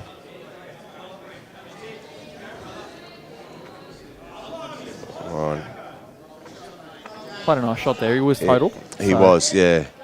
For Jack Green there, in an ideal world, the white might have sat in behind the yellow. But anyway, he'd be pretty happy that he didn't foul. Chase looks to have played a good safety there on the right-hand table. Hasn't left Dale a lot of options. It's open table. Okay. So he can play any ball then, but he's probably not got a pot to take on, has he? So no. He's looking at playing a containing shot himself. Yeah. It's, I don't know he's left a good pot on there either, has he? Might see a little bit of cat and mouse here. And I'm just wondering if there's anything creative, but I can't see anything straightforward. No.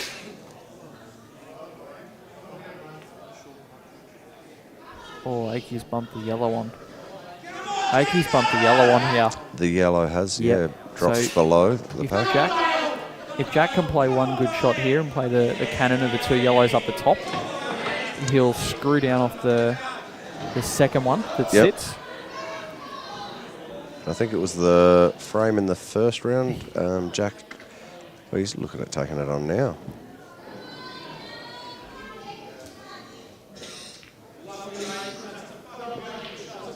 Well, the crowd was pretty happy with that one, and I've got to say it was not a bad result. Yeah, Aki tapped the table in respect. That was a good shot because he also bumped the red, but he was sitting the yellow next to. Yeah, the side so he's got a cushion. little bit of protection there. So Chase may have played a loose shot there, and Dale's actually played a pretty loose positional shot. First Yeah, up he's got on the yellows. the white and no man's land. Yeah, so I think he's on yellows. Is that correct? Yeah, he And, just potted the yeah. yellow in the top left corner. Yep, I'm saying that out of my peripheral. But he hasn't got a clean shot here on. Thorpe, all the Vics are playing, mate. The only ones that are left are the women, and they all went home after they lost. So I'm sorry, mate, but unfortunately, they're all on a table or they're all supporting their teammates. So, unlucky.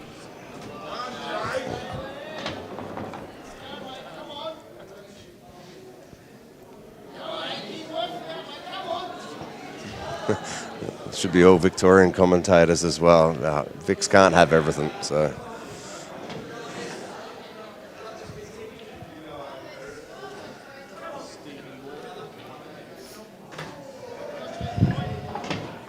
Oh, sorry, Chase is on the yellows by the looks of things. I thought that was Dale at the table before. He's playing against him in this frame.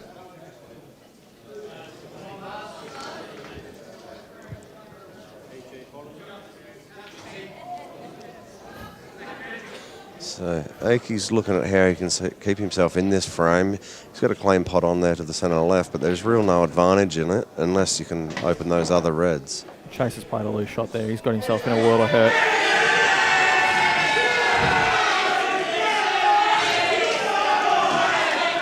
Queensland in the Masters must have just won a frame. They're getting loud. I think they just won a frame they weren't supposed to. I think Sean's made a mistake and he's been punished. Yep. He's been punished by Vince Lee, Spider-Man. Yeah, with the spider bite on the back of his head. Yeah, Vincey Lee got bitten by what we believe was either a wolf or a whitetail spider a few weeks back. Yeah, okay, yep. So he's running around with a big patch on the back of his neck. So with that win, that'll go Queensland 7 to Victorian 8 in the Masters. So they're actually playing the quickest frame rate there at the moment. To be honest, mate, it doesn't surprise me. No. There's a couple of guys there that'll have a go from anywhere in that match. Absolutely. Not, yeah, with the calibre of player that's out there, it's not surprising. Jack's played a neat little shot there without actually potting that yellow, just to keep it there. Keep Aki hampered.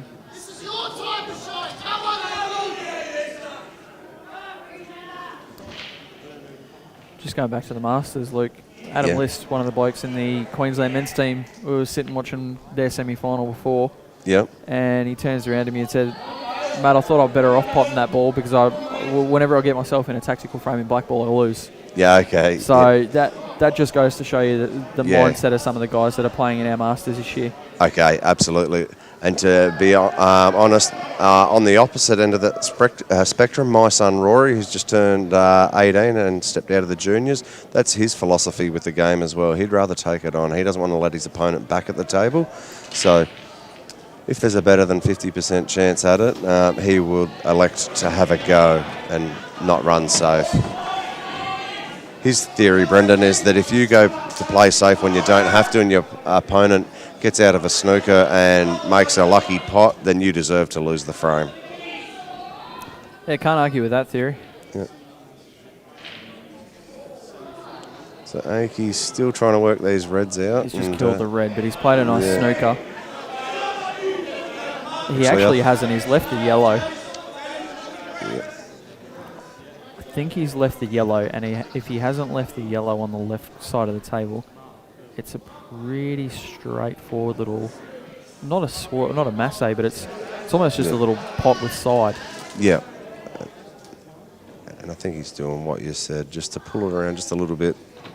Oh, he had full wide. He's played the black to move, and he's got a result. He's got absolutely sitting on these two yellows.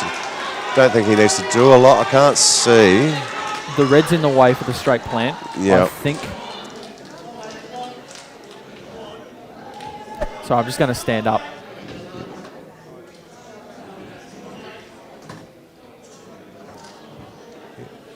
He's got this thin, but he's going to be running the white. Oh, there we go. Well, that is a bit of a sharper angle, but he can probably zing the white around and put the black in the same pocket. It does go, The tricky part is now holding the white on the same side of the table. Or sorry, the opposite side of the table to put it in the same pocket. Yeah. Because the white... That's a great shot. Yeah, that's great. He's trusted the pace of the table there. That's right. You don't want to lose the white there, and he hasn't. He's played it right. So Dale's extracted a fresh shot there. Okay. On the reds, on table 2. Shot on the... Just watch Jack have a go at the black here. So Victoria A now leads 7-4. 7-4.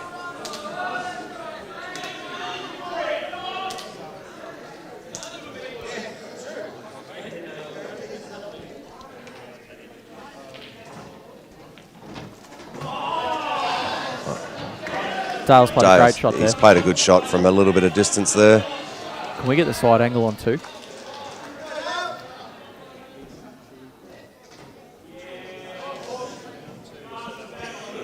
Yeah. Okay, Now the reds obviously go in the middle as we look at it, but I'm just wondering if the reds go in the middle towards us from this angle. Because that will make the out a little bit easier if you can play this one into this right middle, or the left middle.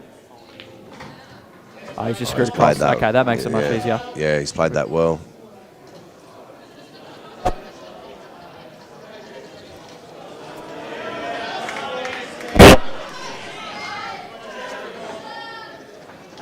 In the middle. Yep. Take it on. 2 rails to get behind him.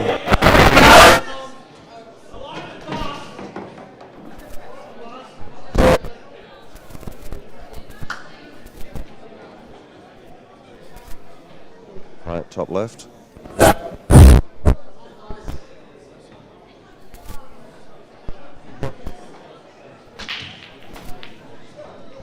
Still okay. It's playing. Yep. He's probably screwed that, rather than sort of let it float down. Now he's just got to press the stun to one cushion. Yeah, mate. Just stuns to the side cushion.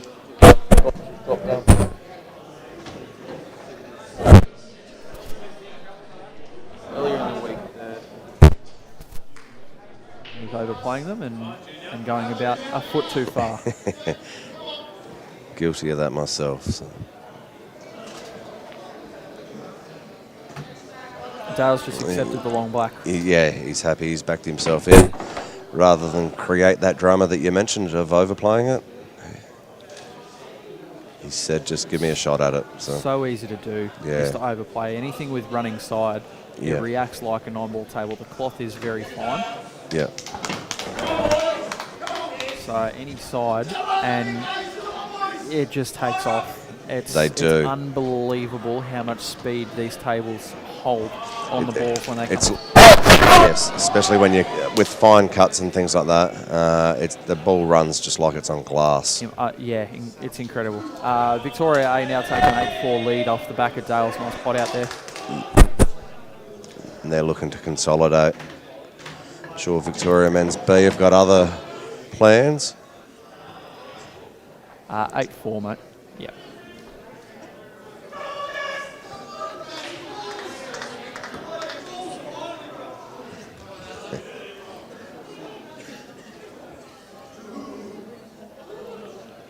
So Chris Jolly here at the table on the left. Brendan, Reds. he looks like he's playing reds. Probably just stun back a little bit, keep the other one from there, move the yellow. Got a problem with that red at the top left though.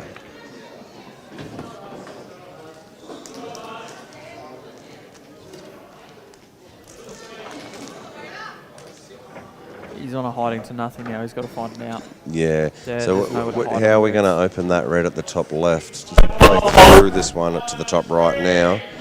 Try to bring the white back along the balk line. I just don't know if you can get enough into it. I don't know if he's got another option though. He's played it with check side. Yeah.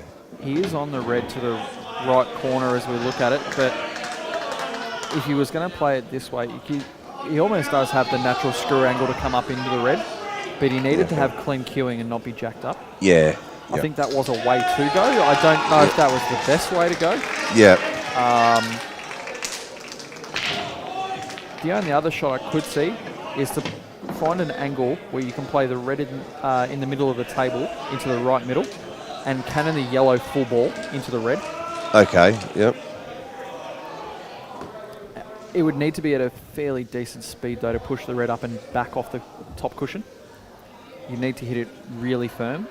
And the trouble with doing it that way is the middles are treacherous. They can be brutal. You have to be so precise when you play anything with speed into a middle pocket.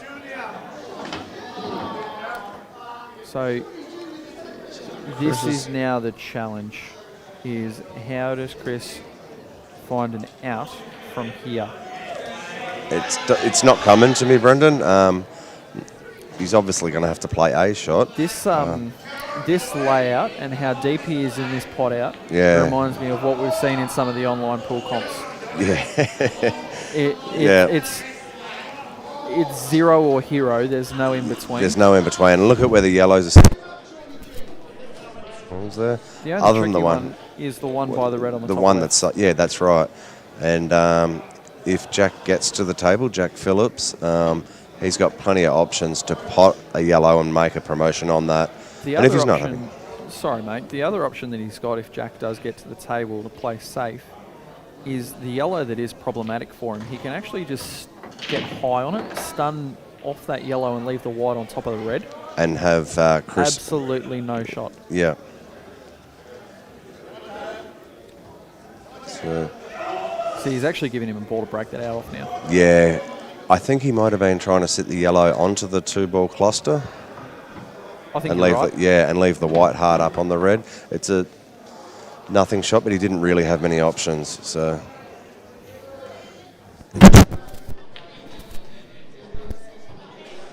Jack's a very confident the table with these. I think he leaves the yellow. He's actually taking it first, but I like taking this last. As a ball Just to land fat on the black. Easy ball to land fat on the black here. You don't have to do anything with the white. Now Oh, covering, wow. that's a smart snooker. Don't know if he meant to play it that way to sit the yellow and snooker in the same shot. He's got a I think absolute result there. If it's not what he was playing, it was a loose shot. Yeah. But I think that might have actually been what he was trying to do there, is to snooker off that.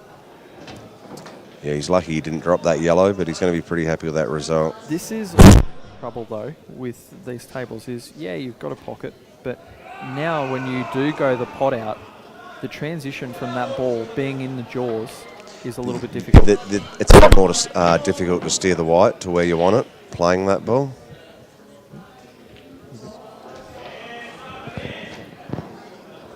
Right, I'm being told that I'm a little bit faint. No, I haven't moved anything. Just going to see if we can get me some fresh batteries.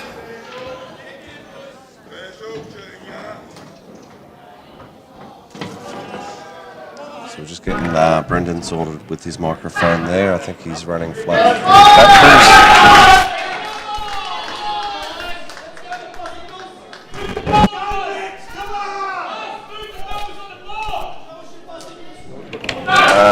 Let's have a look at the batteries. Okay, my batteries are good. Maybe that's why I was a little louder on the microphone. Check, check, 1, 2. Check, check.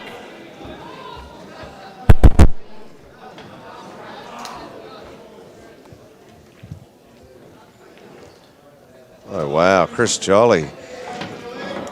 Check, check, 1, 2. Brendan, you've Check, just check. missed Chris Jolly. Nailed 2 Check, check, 1, crazy 2. reds. Check, check.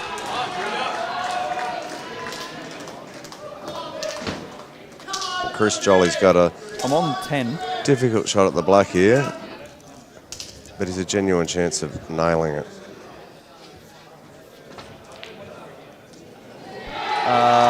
6-14. So Chris Jolly's That one. missed the black after 2 massive reds, and he's left Jack Phillips at the table with yellows and options galore. So 9-4. Jack would most likely be looking to go game right here, but if he runs himself into trouble, he's got plenty of balls where he can just sort of lay up and hide.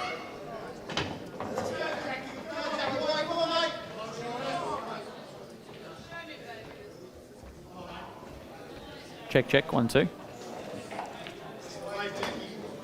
So Brendan Awesome, Jacks, I'm back. you're back with us, are you? Yeah, I'm back. Yeah, okay. What have I missed, mate? Talk me through it. Okay.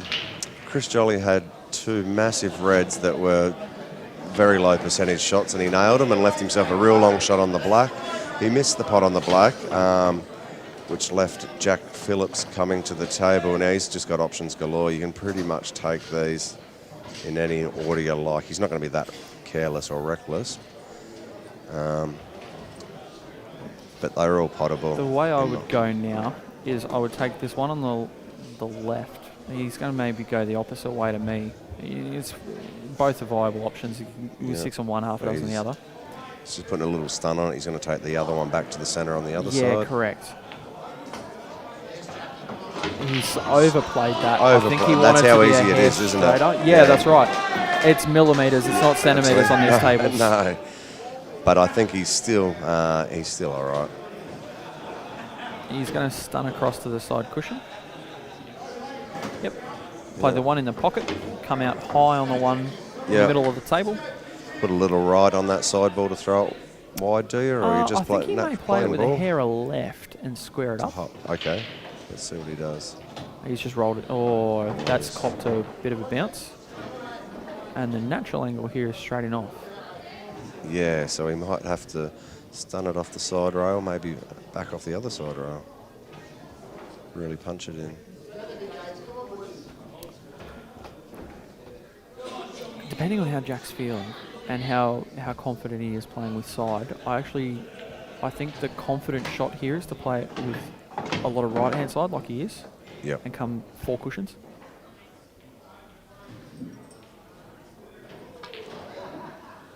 Oh, he's played it beautifully, but he's missed the pot. He's played it exactly like you said, and he's got the position, but he's missed the pot. And that's the trouble with playing balls with side. So he's obviously feeling good. Up 9-4, I thought it was worth having a go. Absolutely. He's a confident player. He's a very, very good potter. Let's bring up the chat. And Chris Jolly's just finished off with a skill shot. Greg, there is a camera on the Masters. You'll need to head to the Blackball International Facebook group. I believe it's either Mark Plowman or James Moran that is streaming. So that is just off of Facebook, off a phone.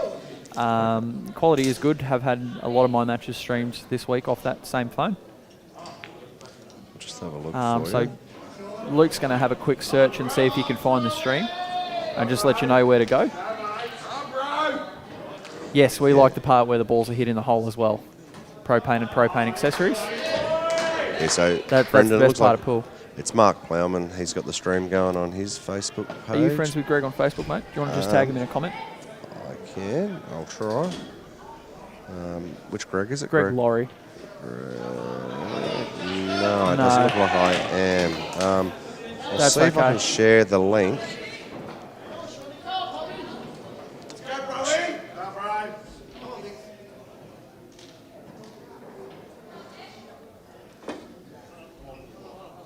You're right, I'm friends with Greg, so... Okay, you'll be able to find it. Yeah, I've just got to find the post, that's all. If you go to Mark Plowman's Facebook page. Oh, yeah, of course.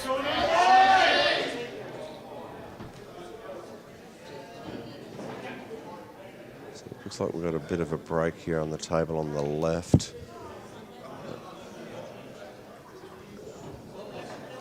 Over to the Masters. Victoria have taken a lead 7-10 over Queensland.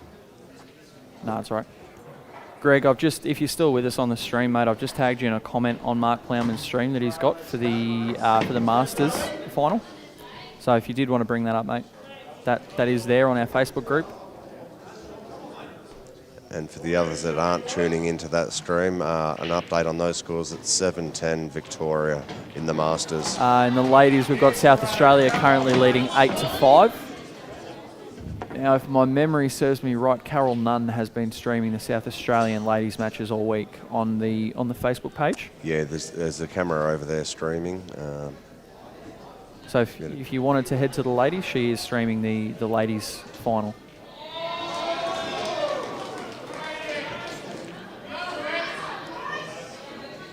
So, Brendan, we've got a break at the table on the left here. I'm not sure what's going on there. I believe it's because It we're waiting on subs, or Okay. either subs, or we are going to have the same player that's on the table on the right play back-to-back. Okay. So, Bro here on yellows, looking to finish. Victoria are going to have a big huddle and kiss each other. Bro's landed really nice on that last yellow. So.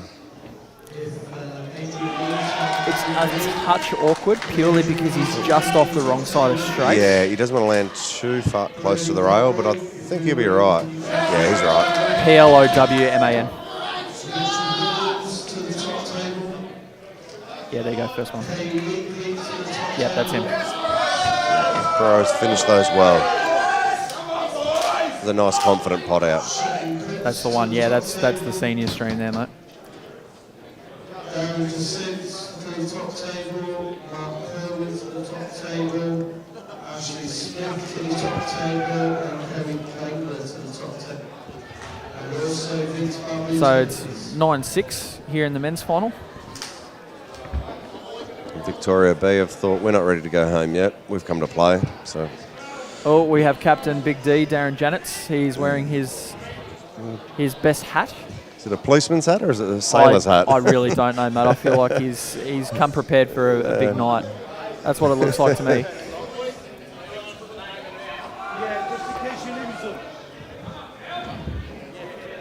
He's been asked to do work.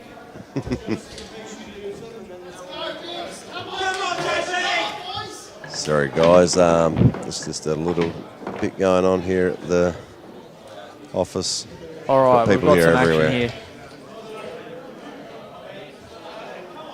So we're just sorting out the subs for this round. So one of the things that's different from what we normally have with 8-ball with the subs is when you bring a player in, that's their spot. Yep. With the Blackball sub, it's actually they're a floater. So the 5 players that are in the initial rotation, they have their spots 1 to 5. Yep. And the 6th player can come in for any of those players in any round after the first round. That's right, Brendan. And once or twice it happened to me. We had 6 in our side, and I was subbed either in or out. But I've ended up playing the same player in a match twice. Now, and it occurred once with JR in our team. He played the same player 3 times in one match. Yep, and it happened to me actually, and we didn't have a sub, but I played Bashir from the B2 team for Victoria 3 times in the same match. Yeah, right. The poor bloke copped me 3 times. Yeah, okay. Yep. So, yeah, correct. Yep. VIC A versus Queensland A. So for those at home, Kenny Nichols just updating the Facebook page, and he's posted the links there you go. to the Masters Greg, match. Jamie's also streaming the Masters match as well. I'm not sure where his camera's set up. Oh, that might be this one at the end of our table here, next to TK. Yep. All right.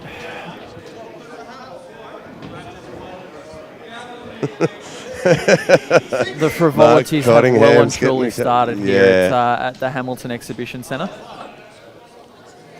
They're getting photos. Everyone's feeling pretty good that we're at the end of the week. Not that we are, but we're pretty close. Well, it's the end of the week for us, isn't it, Brendan? Oh, the end of the week for me was at about 11 o'clock this morning. Yeah. It's not a nice feeling when you go through undefeated and have to deal with going out in straight sets. Yeah, it's not. I mean, anytime you go out in a final, no one come here to lose. We all come to win. But any time you lose, Brendan, you reflect on it and see where you went wrong and what things you can improve on. And hopefully next time you come back to one of these events. Definitely better for it. Yeah. Benny, you don't want any streakers in this building, mate. There's, I'll leave it at that. You can infer from that what you want. Someone asking for streakers, are Yeah, they? Ben Middleton up on the Gold Coast. He wants some streakers. Do a Gavin Mate, Roberts. We're not at the strip joints like we used to be. We're at a beautiful convention centre in a regional centre. So in no way, shape or form are we going to condone that. I don't know.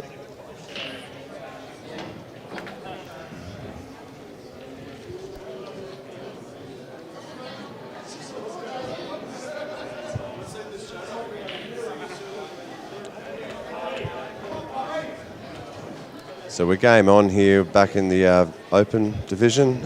They've sorted their subs out. Jack Phillips has just played a little containing shot. I'm not sure if colours have been nominated. No, we're still open table Yeah, here. okay, yep.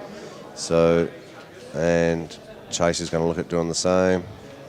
He's In left doing in the that, he's yellow. left him on the yellow. And those reds now are horrid, aren't they? It's still an awkward table. Yeah. I think Jack is going to take the yellows, which he has. Jack's going to look to develop these two yellows as we're Wondering looking if at the the moment. furthest on the right, Brendan, if it goes inside the red and play it off the cushion, then red. It's tight. That's the shot.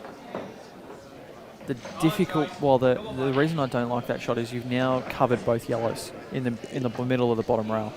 Yeah, I'm not sure that was in his intention, but maybe he didn't think about that. But he did get the pocket.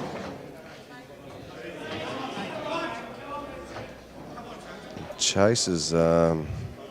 What's he looking at? balls. I can't see him past the screen. What's he looking Yeah, at? okay. He's looking at the one in the centre, probably just to get to the white ball into a better position. I think the way he's looking at it, he wants to play the red or flick off the red and kick it straight up into the pack and break them all open. Yeah, okay.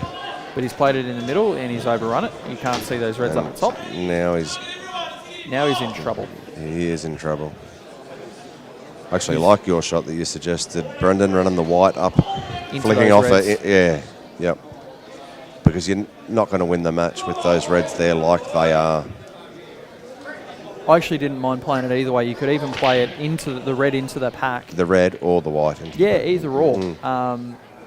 The yellows are not in a spot where the pot out is straightforward right now. Yep. So I think it was a good opportunity for Chase to not necessarily take the bull by the horns, but open the frame up for himself Yep. and give himself a chance. And he's just Now opened them up, and he's got a little bit of a result there with the white, I think. He has, but he's also removed the soldier with the shot before that. Yep. So later in the frame, he may want that ball by the middle, or he may have That's wanted right. the extra ball at the top of the table. I think playing the red into them early and giving himself more balls later in the frame may have actually helped him by playing for position to play that shot. Yep. He's lost a potential tactical advantage that he had in the frame. And that's something I've heard Jamie Stevens comment on before, a very knowledgeable player of the game. You don't want to unnecessarily kill all your soldiers early in the game if there's no way to finish it off. Yep. So, And Jack's played a really smart shot there. He's pushed the yellow onto the black to the side cushion, yep. and he's now got complete control of the black. There's two yellows now blocking.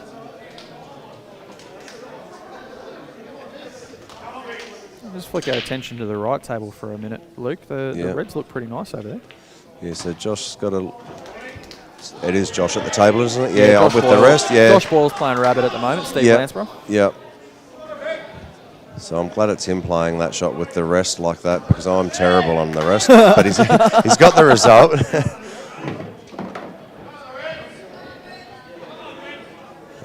He's got the result, and the reds are looking pretty decent. The only one that could be hampered is the bottom right, but does that pass, do you think, Brendan? No, he's got to move something. Yeah.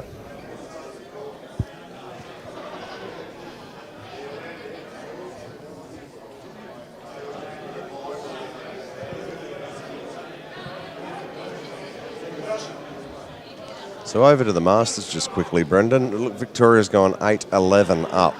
So they're flying through their frames. Yeah, wow, they're looking to take the perch away from Queensland. Yeah.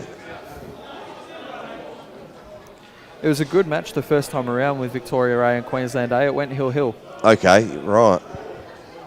They've got the referee adjudicator there at a table. I'm not sure what's going on. Which table are we looking at? The second table in the Masters with Sean Partridge. So Sean Partridge, I had a conversation with him earlier in the week. Any time that there is any sort of controversy or potential controversy, he will always ask for an umpire. Okay. He had an incident a couple of years back, and he never wants to take a chance ever again. Okay. Well, that's fair enough. It looks like the referee's left the table, so I don't know what... I think they're looking at the lag. It looks to me like they're arguing over the lag. Looks like to me I reckon Queensland's arguing the ball might have hit the jaw, and I think in a lag, if your ball hits the jaw, is it... Yeah, so there's a few ways that you automatically lose the lag. One is hitting the jaw, one's hitting the side cushion, another one is crossing the centre line of the table into your opponent's half. Yep. And the other as well is hitting more than two cushions. So if you go up and down... Yep. Oh, here we go. We're just looking at the stream. They're having an argument. So I think what's occurred, Brendan, I think Sean Partridge looked like he won the lag, but he might have hit the jaw, clipped the jaw. The other thing as well is that if you hit the lag but don't hit your ball before your opponent's ball hits the bottom cushion, that's right. An automatic loss of lag as well. Yeah, that's correct. Yep.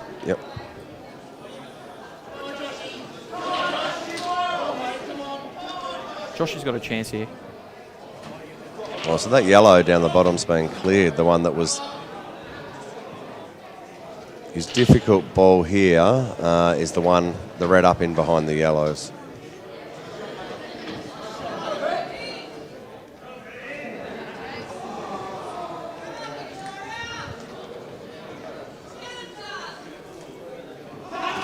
I actually think when Josh played that shot with the rest, he had a free shot.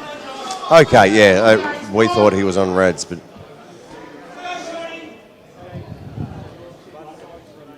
I could be completely wrong. Yeah, I'm not sure what's going on, sorry, with the controversy on the other table. It won't be the first, nor will it be the last one that I'll be completely wrong.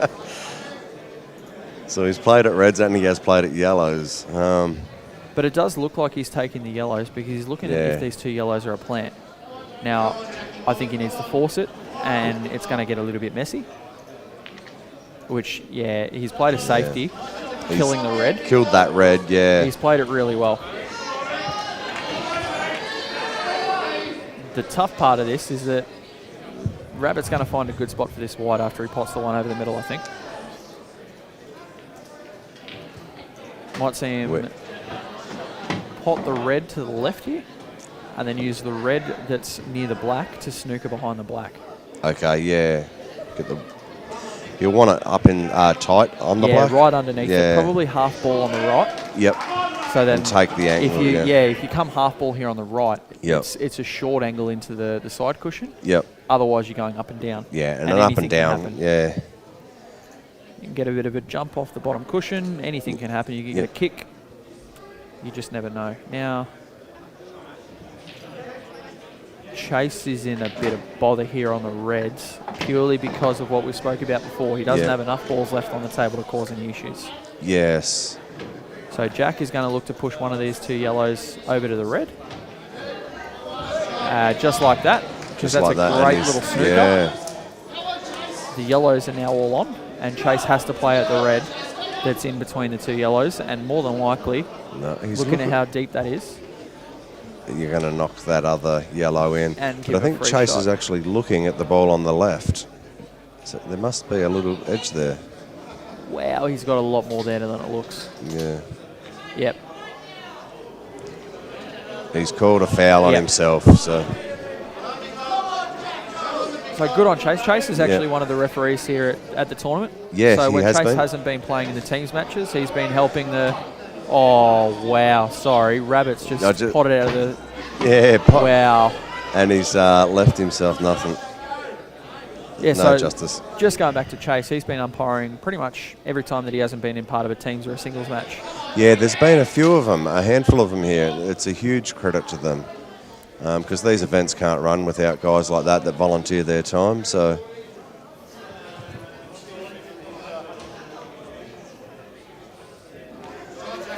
Jack's just got the black away from that cluster problem we've got there on the bottom right. That was his free shot. Jack continues to shoot now on yellows, and he's probably happy to leave there. That's a great shot. Kiss. Yeah. Yep. The two yellows at the centre there, Brendan, They plant. they plant straight in. Yep. Yep. Do you want to go side view? Can you go side view on table 1, please, mate? Just show you guys that is a plant. Yeah, it's looking at the jaw, but can be moved, can be forced. I think he's got to get neat on it though.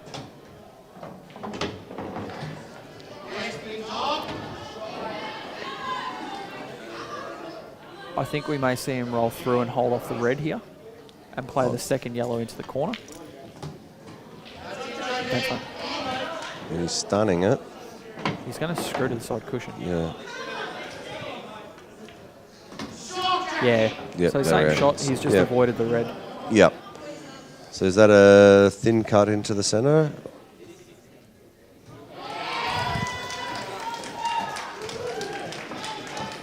No, he's taking it down to the bottom. He's Yep. run around the angles. He's a good potter. He'll be confident with this.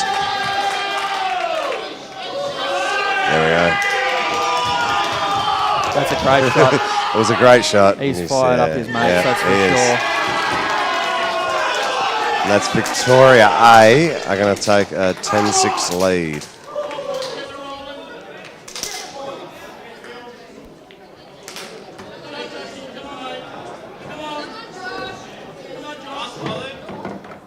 So they've brought the sub in. AJ's playing his first frame of the match. Okay. Yep.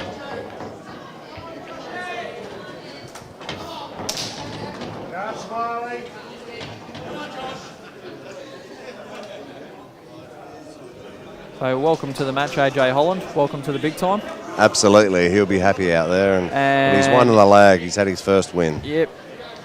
He's hoping he gets a second win. Yep, He'd like to absolutely. get number 11 or number 12 on the board for his team. Yep. Joshy's played a good snooker there. I don't know if he was out of position though. I thought there was a fair chance to go out. I thought so initially too, but I've put my focus over to the lag on the other table. May have ran out of position and the snooker was an option. Yep, playing the percentages. So the one thing that you do notice between some of the different states as well is the Victorians are always looking for the percentage play. Yes. They're not always looking to go the aggressive route and go for the pot out. Yep. Which does differ from state to state. I know in Queensland we do like to have a dip a lot more often. And look, my son that's played with the state juniors a lot, he's noticed that as well. And a style of play, the Queenslanders are always very attacking. So. I'm probably the counter of that. I'm probably the one bloke in Queensland that doesn't mind taking their time as a young bloke. Yep. Don't mind taking my time to make sure I win a frame. Yep. If they're out, that's stiff. So, have seen Steve make bigger outs than this. It's one good shot on the top red because it goes past the bottom one. Yeah. And then it's just two cushions out for the black in the same pocket. So we should see all three balls here go in the same bag. Yeah. Yeah, nice Great shot. He's played that well. That's really nice cue in there by Steve. And so he's coming around off two rails here. Yeah, two cushions back out to the middle of the table. Somewhere between what would on a snooker table be the blue and the brown spots. Yep.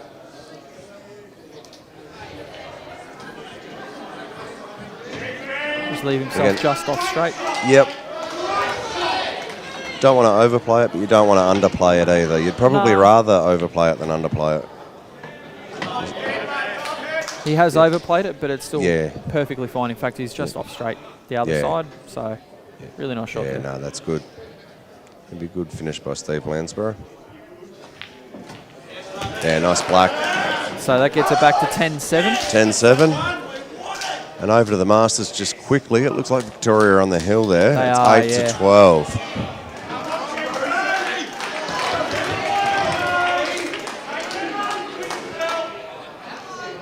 And if I can see correctly, I think in the women's, it looks like it's South Australia a 9 to New South Wales 7.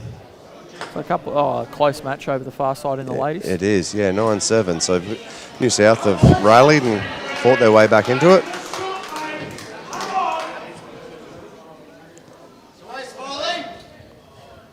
So Smiley's played a shot to cover the pocket for the red.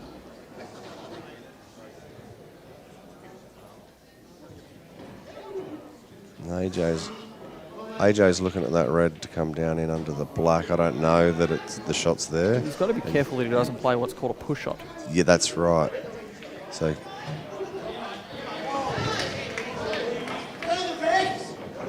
just like in snooker, you can't double hit the white. No, that's right. Different to world rules where you can, if the balls are quite close together, you can get away with what we call a push shot. Yeah, we don't. I know overseas in England and that they call it a lot, and as opposed in two shot here in Australia, we generally don't call those shots. I couldn't tell you why. I don't know either. Yeah, but I know they're big on it over there. AJ's thought he didn't want to be involved in that sort of push shot scenario. I actually think he's given Smiley a really good chance here. He has. I think there's no reason that Jason Smiley can't pot out from here. So that yellow, the second yellow on the left between the two reds, that passes to the top right. Yeah. The only tricky one is the one that's sort of in line with what would be the green spot. Yep. But I think if he's got straight enough, he can just hop through past the red and play it in the middle. Yep. Which what are we looking at right now, I think.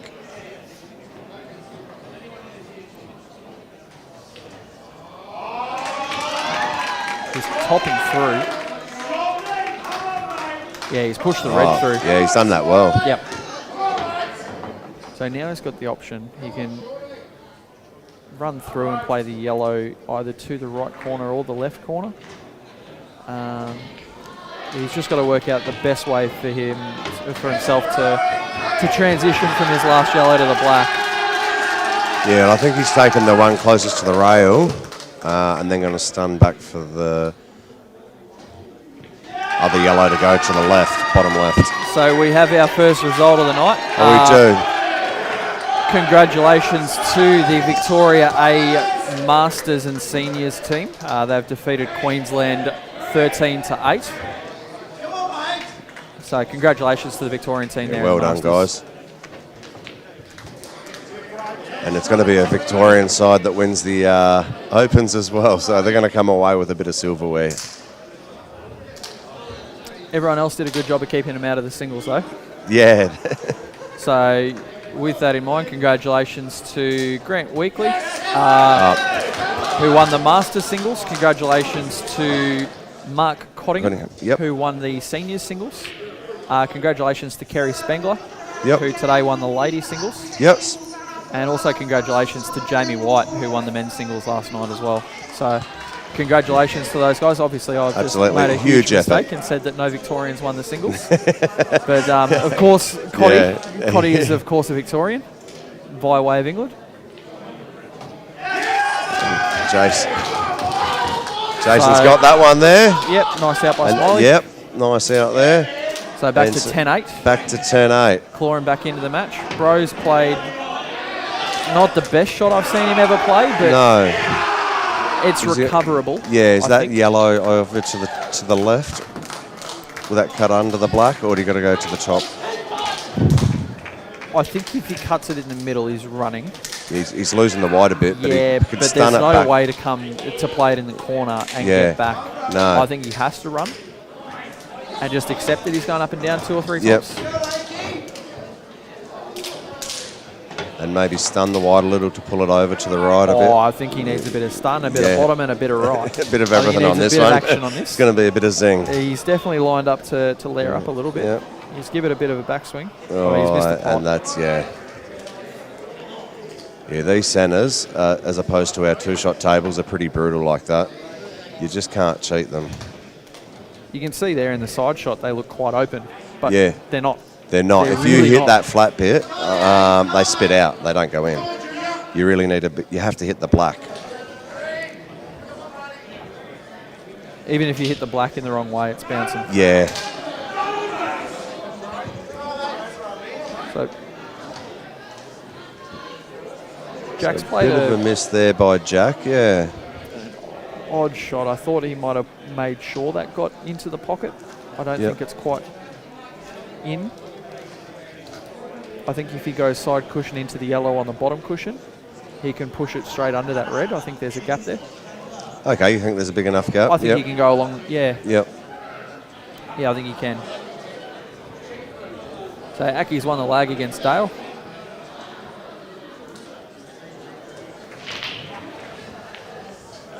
He's got one. He's made one on the break there. That's a nice split too.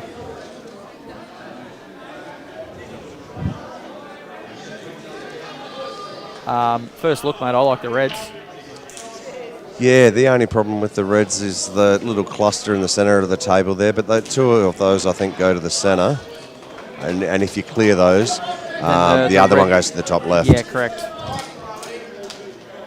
So you just got to be cute with the white ball, that's all. Simple stun, gets as straight as or he may run into this red now, depending on what angle he's got. He may hold for it where he is. Top through, play the one in the top right corner. Come down to the one over the right corner. Play the one on the bottom rail and float up into the pretty much where the black spot is, and play the black in the same corner for the last ball. There you go. That the two into the centre was on still, and he's probably sitting fairly straight, which is he'd like that. Play through to the top left. Me personally, I like just stunning back behind this yellow for the one in the top corner. And keeping a bit of angle? Not only just keeping a bit of angle, but you don't risk snookering yourself by pulling out. Whereas the topping through, you can cop a kick. Yep. And sometimes they just jump and they sit, I think pulling out, pulling back, I think is the best way to go. He's top through and he's got good contact. Yep. Looks like there's enough little bit of angle that he can flick off one rail there and get the white ball. Out and back down, all right. He wants so just doesn't want to be careless here with the white ball. This is the key shot. So if he gets the position on the next one over the right corner right, then the next three shots are easy. Yeah. If he gets this one wrong, he's got to play a really nice shot to recover. Oh, there, and that. I think this needs to be a really finessed shot now. Yep. So he's still looking at running that other red, the last red, underneath the black because he needs the white travelling that way as well. And the issue he's got with this angle is that it's not easy to play it and stun the white in a spot between the rail and a foot off it. Yeah, ideally he was down a little bit and a little straighter on this second last red. He can get to the bottom cushion and get low on it and just stun up to the spots. But he's missed the pot. He's missed the pot, so...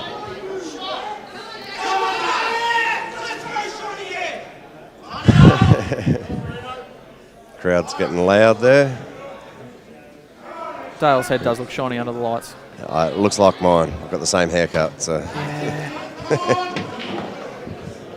He gets a bit of the extra sweat compared to you, though, mate. Well, there's a bit more pressure out there on him than there is up here with me, so... Oh, just in general, mate. I was just making an observation. But any which way, Dale's going to be stoked to be at the table now, and that he should never got to the table. Aki should have taken it. That's right. So, and it came back to that careless positional shot on the ball in the top corner. It was that third last red. And for that reason, we saw the error because he was coming across the line. Which is why I liked pulling back, because when he tops through off the top cushion, he's coming into the line. And it will naturally come into the line. Now, for Dale, the only sort of difficult ball is that one on the rail on the right, but that comes in under the red there, in the bottom right. So Jack Green just made it 11-8. So Victoria A are only 2 frames away from claiming the national championship. Yep. And Dale Kent's the red-hot favourite to take these. These are all there now. Yeah, as I said, that ball on the right, near the centre pocket, it comes under the bottom red anyway. So I think the easy way to go here is to play the ball in the top corner. Play the ball that's just below the balk line into the middle. Then take the rail ball. You've got easy position on the one that's in the middle of the table into the left middle. So he's played this really nicely to come back out. So he'll play another deep screw to get back to the side cushion. Play that one down the rail, play the one in the middle, leave himself an angle on the yellow near the black where he can bounce off the top, off the bottom cushion and back out. Yep. And then play the black in the same corner. As easy as you like. So.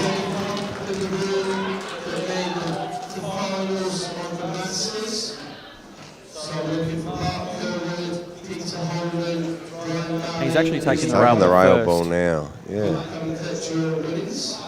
He's played it well. He has played it well.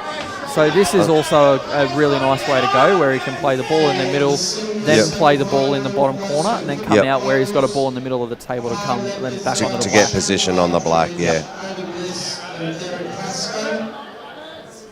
And for the senior singles, Jamie Stevens and Justin Allen. He's taken the one next to the black now, but he'll be looking to go back into the centre after this one, I think. Yeah, really nice shot. Yeah. That is really good. Yeah, he's bounced off the cushion, so he's got room to cue this nicely. The other match that we've still got going, the ladies, South Australia just won, so they're 11-7 up. Race to 13. So Dale's played that really nicely. He's cueing them well. He's straight. cueing it with confidence. Dale's played well all week, mate. Yep. He finished in the he got beat by the eventual winner, Jamie White, in the singles in the semi-final. It was a great match. Don't know if you caught much of it. I did, yeah. I'd argue it's probably the highest quality pool that we saw all week. Yep. That match. Absolutely. So Dale's landed slightly wide on the black here, but there's no drama at all. It just drops in. Just got to make sure of the plot. Yeah. Just like that. He's done that well. And it's put Victoria A on the hill. So 12 out, last set. Victoria B need all of these. Now, Rabbit has gotten stiffed. Not only has he not gotten a ball, he's left him fat on a yellow over the bag. And he's also got these yellows that go across the top cushion. Yeah. So, options, he can take the dolly and come back across and make sure he's on the yellows. Yep, that's what I think he'll do. He definitely wants them.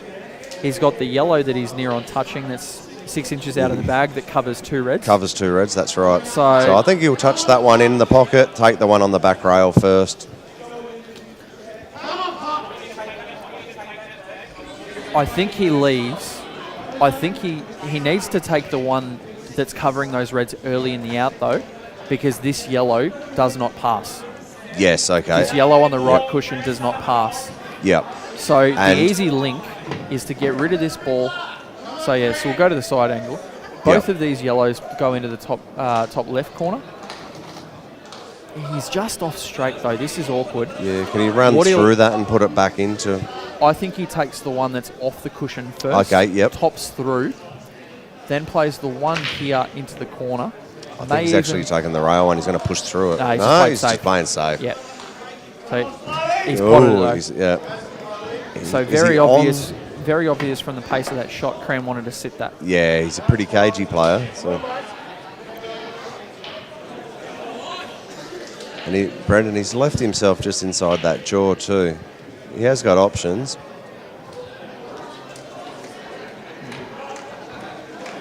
Yeah, this is the one. So he's going to snooker.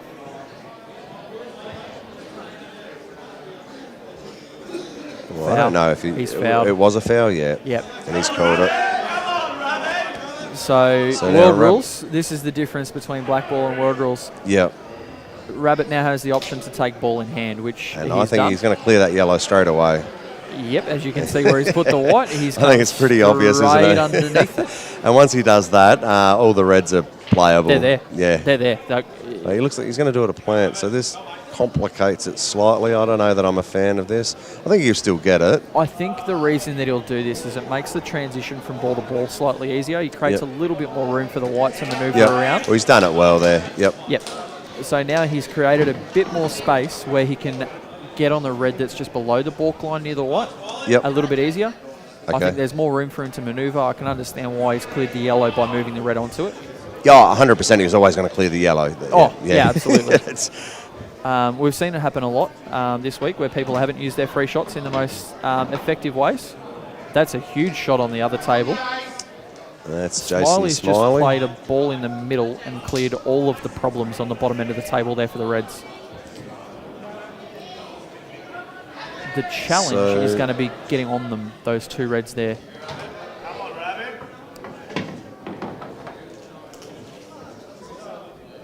He may even be able to just play this in the top corner and hold for the one just on the bottom. Oh no, But he's going ran up. through. He's going up because he needs to get on the red by the yellows. So That he's red- actually gone too far. That red at the top right is slightly problematic, That's isn't it? right. Yeah, So yeah. he wanted to come low, Yeah, somewhere to between get- yep. where the red is and the middle of the table, level with it. So all he had to do was drop and play the red in the corner. Yep. So that's what he's still looking at now. If he can drop this into the centre, He's it's just got going a to make bad the, angle though on the Yeah. next ball. If you make the last 16, So he's taking his medicine. so if you're in the ring, please come up. Glenn and Colin. There you go. We've just heard over the speaker that the last 16 here at the Blackball Nationals get paid some cash. Okay, and that's in the singles, I That assume. is in the because singles. We only had the 12 teams in the Yep. men's here, but the last 16 in the men's singles all get a bit of their cash kitty back. Yep. So for those guys, that's a huge result. I got knocked in the last 32. Okay. Yep. Ran into Nick Palat on a steamroll. Yeah, he was playing well too, wasn't he, Nick Palat? I didn't do much wrong. Yep. And I went dry 3 times, potted the white once, and Yep. I got beat 7-3. Well, that's just a high quality pool, isn't it? And all you can do is congratulate your Yep. opponent in those situations. Say shake and, hands, yep, say too good. Absolutely. So Rabbits There you kept go. a pretty nice white there. All I can see happening here with Cotty over to our left hand in this cash out is these guys are just going to go and hand this cash straight back over the bar. I think so. It looks pretty crowded down there. That So. is exactly what's going to happen. Oh. And Steve Landsborough has just dumped the white. I missed the shot, but I've seen the white fall in the centre. Smiley's Jason played a Smiley, great shot yeah, there. he has. He's on that red. Looking, making a pretty decent out here.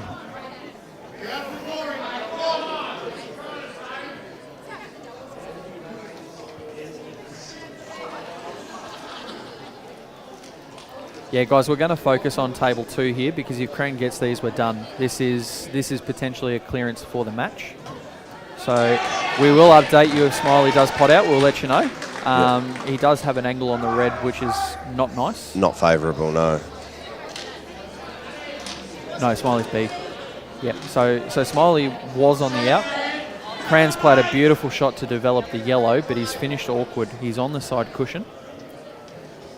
And he's very straight on this. So we may even see him play the ball that he developed.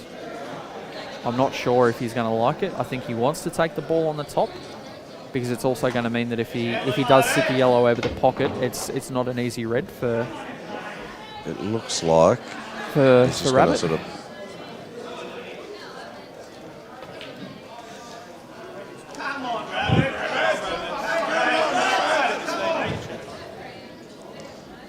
Well, there you go. Jason We've just been Smiley. told that it's a check, so we won't see this cash handed over.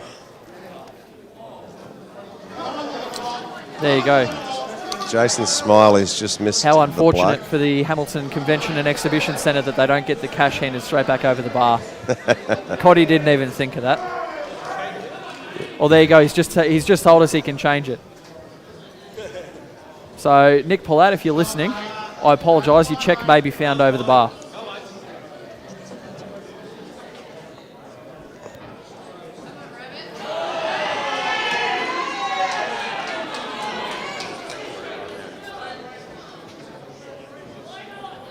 How's this? Luke's here with me on the mic, having a good time, and his son comes up and he goes, "Mate, can you cash me check?" It's 10 to 9 on a Saturday night. There are no banks open. I think he's expecting the this to be Bank of cashed by the Dad, Bank yeah. of Dad, which is absolute horseshit. We've just turned 18, and to be fair, he's not a big drinker. He just likes the feel of the money in his wallet. So, but no, he can wait. Jason Smiley's totaled on the black. Wow. And Jack So Green is not going to make this easy for him from here. Yep, So, yeah. and he's gone in off as well. Yeah. So in this situation, Brendan, Jack with all those balls on the table and the free ball right now, his favourite for the frame It from would here. not surprise me if he dollies this yellow on the side cushion over the pocket and then snookers behind the 2 balls on the bottom cushion. and Absolutely. plays for another You don't free have to shot. do it all in one visit. He's tried. Yeah, he's trying to. He's tried. He wants that the glory. I think he's actually just pushed that yellow in such a spot that it doesn't go past the black now. Yeah, and if anything, maybe the black does go now. So. Oh, I think it does. Yeah. So he's just got to be a little bit careful. I think he'll play this yellow on the balk line into the middle of the table and snooker. Yeah, and just, But it's a much easier snooker to get out. That's right, yeah. So this is the Jamie Stevens philosophy of don't pot balls if you don't have to. Yep. So Jack's played a bad shot. Well, not a bad shot, but he's played a loose shot. Well, not even a loose shot. I think he's played a shot in such a way that he's opened the frame up for his opponent. He's given a chance away. Yep. Where if he dollies that ball and plays it halfway down the rail instead of playing it clean in the pocket, yep. He's got a ball over the pocket. He's got 2 yellows there. He can stick it clean behind. There's all the traffic in the world in the middle of the table, because now, if Jason jags this black, Jack's going to go back to his team and go, what did I do wrong? Well, what you did wrong was you removed balls off the table. What you needed to do was get a better snooker. I'm a fan, yeah, and I agree. I don't actually think that the potting 2 balls there doesn't help him at all. I actually think it's a disadvantage. It's absolutely. He would have been better off to leave one set over the hole and then go in for a nice tight snooker and get another free shot. Bide your time. And take your opportunity once it's there. It's not there. It's not there. He's got 2 yellows that cover each other. Yep. He's got a yellow covered by the black. He really needs 2 more free shots. That's right, yeah. He needs a free shot to develop his 2 bad yellows, and he needs a free shot to develop the yellow that's on top of the black. He can do it in one go, but you don't guarantee yourself position on the ball. So it's right here for Jason, there's no advantage of running up softly behind the black. I think you try to get at it. Yeah, you got to move it. He's got to move it. It's now not as easy to snooker. It's not tucked up behind a yellow. That's right. It's in the open. Even if Jack does snooker, there's always going to be a way for him to get to the black. The tables are quick enough he can get around. I think by playing it in that way, he's almost forced Jack to feel like he has to go for the out. Yeah. And as much as I think, great, good to see you've got some confidence, I don't know if it's the right way to go at this point in the match at 12-9 when all you need to do is secure the frame, pot out, and you're shaking hands and you're cheering with your mates. Yeah. So ideally right here, if Jack can somehow get the white to the bottom rail, he's still got that real good snooker in there, which he might be able to right now, actually. If he takes this yellow in the centre, gets the white ball down on the bottom rail. Sit. Needs to sit. Now, if he pots this ball, I can't tell the angle. Do you think the pot's on? The pot's on? Now, I know this. Jack's only a young fella. He's played a nice shot. Yeah, that's the right shot. Yeah. Now it's much more difficult. The plant is on. Those 2 yellows now plant. Yep. And this is really difficult snooker to get out of. Oh, it's one cushion. It's one cushion straight across. Yeah. You're not leaving a yellow. Yep. You may even get a snooker back if you kiss it right. But I don't. He's going to go. He's even looking at jaws. Yeah. Which anything could happen. You give away a free shot and the frame's over. I don't think that going anything other than one rail is the right way. You must make contact. Not only must you make contact, you must also make contact in such a way you don't run into the yellows with the black or the white. And he's had a belt and he's moved the yellows.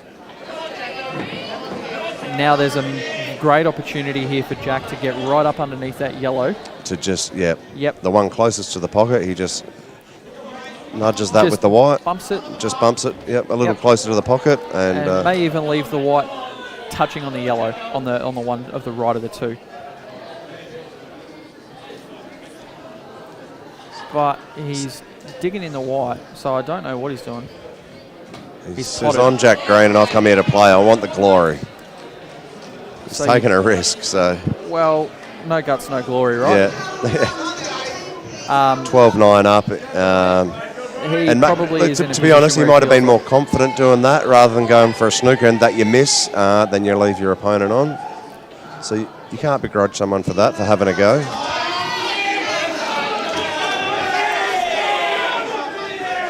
So Jack Green has this black, and it's a 3/4 ball black that he's probably potted 1,000 times in his life for a national championship.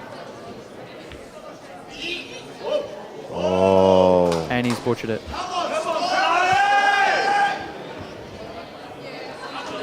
So bad luck, Jack, but Victoria B will take that, and they'll go to 10-12. I feel bad for him. I feel bad really for him, bad. yeah, He absolutely. took a chance. He Yeah. played 2 great shots. He did. He took the big out on. Yeah. Yep. I don't think there's much else that we can say about that. No, he's just rattled at the pressure of the moment and that. Yep. If I could just go over to the women's, have they stopped playing there? So we should have a result. Finished. Yeah. I can't see Now, what's going we on. can't see the scoreboard, but I from would the way assume...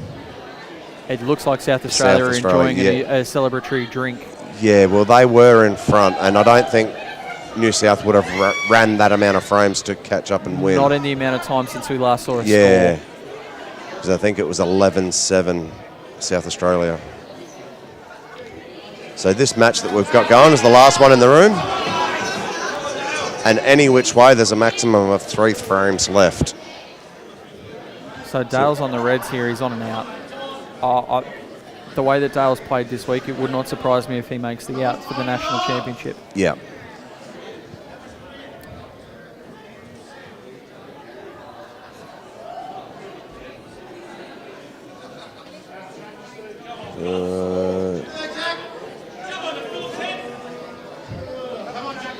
Jack's just won the lag there. He's got a nice angle to run into the red. That's by in between the black and the yellow. Currently, Okay, it doesn't go anywhere. Yeah, okay. So he needs to move it or move the yellow. But by moving the yellow, it's going to cause him some problems. Yep. May actually be a hair thick. If he... he's going to pop the missed red. it. Yeah, that's unfortunate. It's okay, though, because he's now got the angle to play the red that is, as we look at it now from the side view, if he plays this red into the bottom corner, he's going to flick the yellow. Yep. And by flicking the yellow, he's then going to hold the white off the side cushion if he plays it at the right speed for the red that's in the middle of the table into the top corner. Stun across to the side cushion, play the red in the corner where he's playing this one now, and then play the black. Okay, we've got that mapped out. So he does that, flicks the yellow, you called that. He may even play the one that's by the black first, looking at where he's landed there. To straighten up a bit better for the other red. Yep. Screw to the side cushion and play the red in the middle.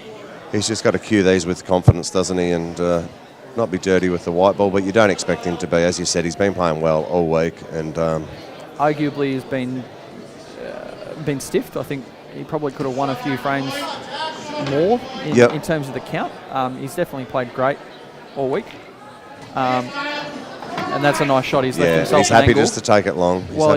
He's left himself an angle where he just has to cue it to get to the side cushion and play the black in the same corner. He's just put the last red. Yep.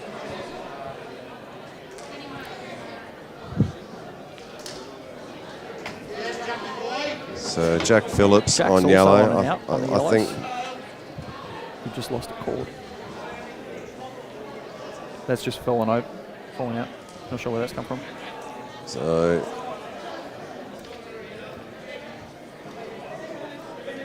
So a bit of pressure on this ball. He's got it.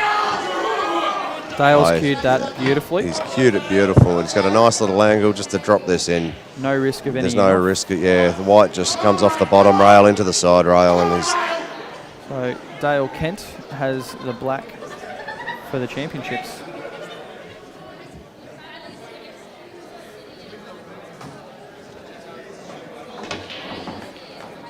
He's played it well. There we go, guys. Congratulations, Victoria A.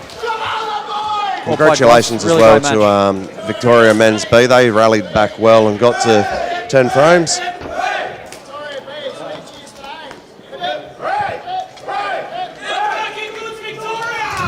There we go. I think the Blues will be pretty happy with themselves, Brendan.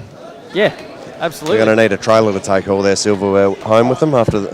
I think they'll be pleased that they don't have to worry about luggage and they're not getting on a plane. I think that's probably the only benefit of winning in your home state. Yeah. I know I'd be in trouble if I won a bit too much in terms of the silverware. 10 days is a long time to pack for. Yeah, look, you wouldn't be complaining if you were taking those trophies home, though. Oh, no, absolutely not. No, congratulations to the VIC A team. Commiserations to the VIC B team. Understandably, they probably came in as huge underdogs. Proved that they belong at this level. There's a lot of depth of quality players here in Victoria. Yes, both sides. Definitely deserve to be in that final the way they've played in the last 3 days. Oh, they earned their spot, absolutely, yeah, the way they've played all week. So Dale Kent's got his shirt off. Things are getting messy here, so we might turn this stream off before we get put on RedTube. So yeah, just congratulations to the Victorian Masters side and South Australian ladies as well. So thanks very much, guys, and we'll see you at the next one. That'll do it for us. Presentations to come shortly for all of the matches across the week. Thank you.